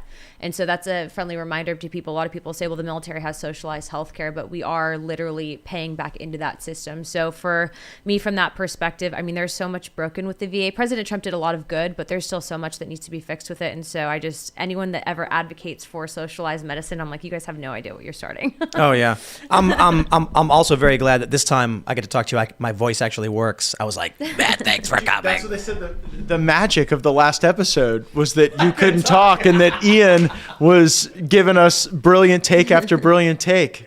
Yes. Serge even got in the action. Yes. Hey, I want to ask. I'll say this here where you are because I want to ask you and both you guys really. What do you guys think about like setting up an application or an app or something where people could allocate a portion of their taxes, like a sliding thing where you're like, okay, first of all, it's like I'll say Tinder, like you swipe right if you like this idea, they want to build a fountain on Main Street. And then you go into your little thing and you can slide, I want to put 3% of my discretionary tax money towards the fountain. And this and that. And then you've got you have to do 10% minimum for the police, 10% for the fire department, 30% for black budget military, because what the heck, But you get some control. You get some control over your tax, where you put your taxes, and then maybe the system can sort itself out. Yeah, I think that would convert our republic to a direct democracy, right? And that's what you're talking about. You're talking about direct democratic inputs to the appropriations process. And I don't know. It's crowdsourcing the appropriations process. We had look, we're just trying to crowdsource the appropriations process among the elected representatives, and we about had to burn this place to the fucking ground to do it. They were calling us extortionists, terrorists, I mean, everything in between. Yeah, but I'd have to think about that. Yeah, it could be like an amalgam, like maybe keep it on like the blockchain or something, so that it's and we could view it at any time, right? So yeah. make sure that they're not fixing it on the back end. Have it on like 9 different blockchains at once. Yeah, come on in, Lauren. Lauren's in. Stay sitting. No, so I think we're about to go private here in just a minute. So I just want Matt to really give the perspective of Anna as a freshman going into the speaker fight, because that is absolutely massive. I mean, she came in like a boss and said, no, I know this place is broken. I ran on Congress being broken, and I'm here to fundamentally change it. So for those of you who are going private, you'll get some exclusives on that. Yeah, this has been awesome. So we're gonna try and get this members only segment up. We had 4 microphones planned. Apparently, only 2 of them worked, but I think we made something work, and I'm really excited. This is awesome. A couple days ago, Boebert's team reached out and said, "Can we do a show here so we can get everybody in?" And it was perfect timing with the State of the Union, with the Twitter stuff. So it'd be really awesome. Maybe next time, and there will be a next time, we'll build the system for a mobile setup well in advance. Because I think we only had like 3 days to try and build a whole system to drive in a car and set it up. But I think it'll be even better next time. What we'll do now is we will go to the members only segment. So become a member at timcast.com. Go to timcast.com, click join us. And in about 1 hour, we're going to have an uncensored members only show. And I just want to mention, Matt Gaetz comes in and he's swearing already. So maybe it'll be a bit more exciting than it already was. Very, very fun. So smash that like button, subscribe to this channel, share the show with your friends. You can follow me at Timcast. You can follow the show at Timcast IRL. You can follow me personally at Timcast. Congresswoman Luna, do you want to shout anything out? Yeah, Matt Gaetz was one of the only representatives to actually even talk to me during my initial race, and then came down and helped me. And so I actually owe him a lot for being here. So Matt's probably why I dove into the speaker's race the way that I did. I trust in Matt. Right on. I don't know if Congresswoman Boebert or Gaetz, do you want to say anything before we wrap up and go to the private segment? Yeah, I'll give a goodbye to those folks. Hey, I'm so grateful for everyone joining today. Welcome to my congressional office. It's in total disarray right now, but my family's been in the background of your shots the whole time. So, Tim, thanks so much for coming out here. We are doing amazing things up here in our slim majority. We don't have the Senate, we don't have the White House, but we are paving the way for policies that will actually work when we do get these things back and we have that control again. So we can really get America back on track. That's why I'm here. I'm here so my 4 boys, 3 of them are running around. They were just wheeling chairs and having races out in the hallway. I'm here so my boys will not live in a socialist nation. And, being a mom of 4 boys, I'm not raising them to be children. I'm not raising them to be little boys. I'm raising them to be men. And that is so dang important right now when liberals are trying to teach them to be women. So, there's a lot to fight for in this country, but Jesus is Lord, and I'm so happy to live in this free country. And I do have hope. If I didn't, I would go home. Well, thank you so much for allowing us to use your office so we could have so many awesome people come down and talk to not only everybody watching, but that we got the opportunity to talk to all of you as well. So just one more thing to stress. I see a lot of people are becoming YouTube members, but the members only show will be at timcast.com. On the left side, you'll see a join us. You click that, you sign up there, and then we're going to upload this. You'll see it on the front page of the website in about 1 hour. So I will leave it there. Thank you all so much for hanging out and for supporting us thus far and for being members. And stick around. We should have this members only show coming up for you in about an hour, and we'll see you all there.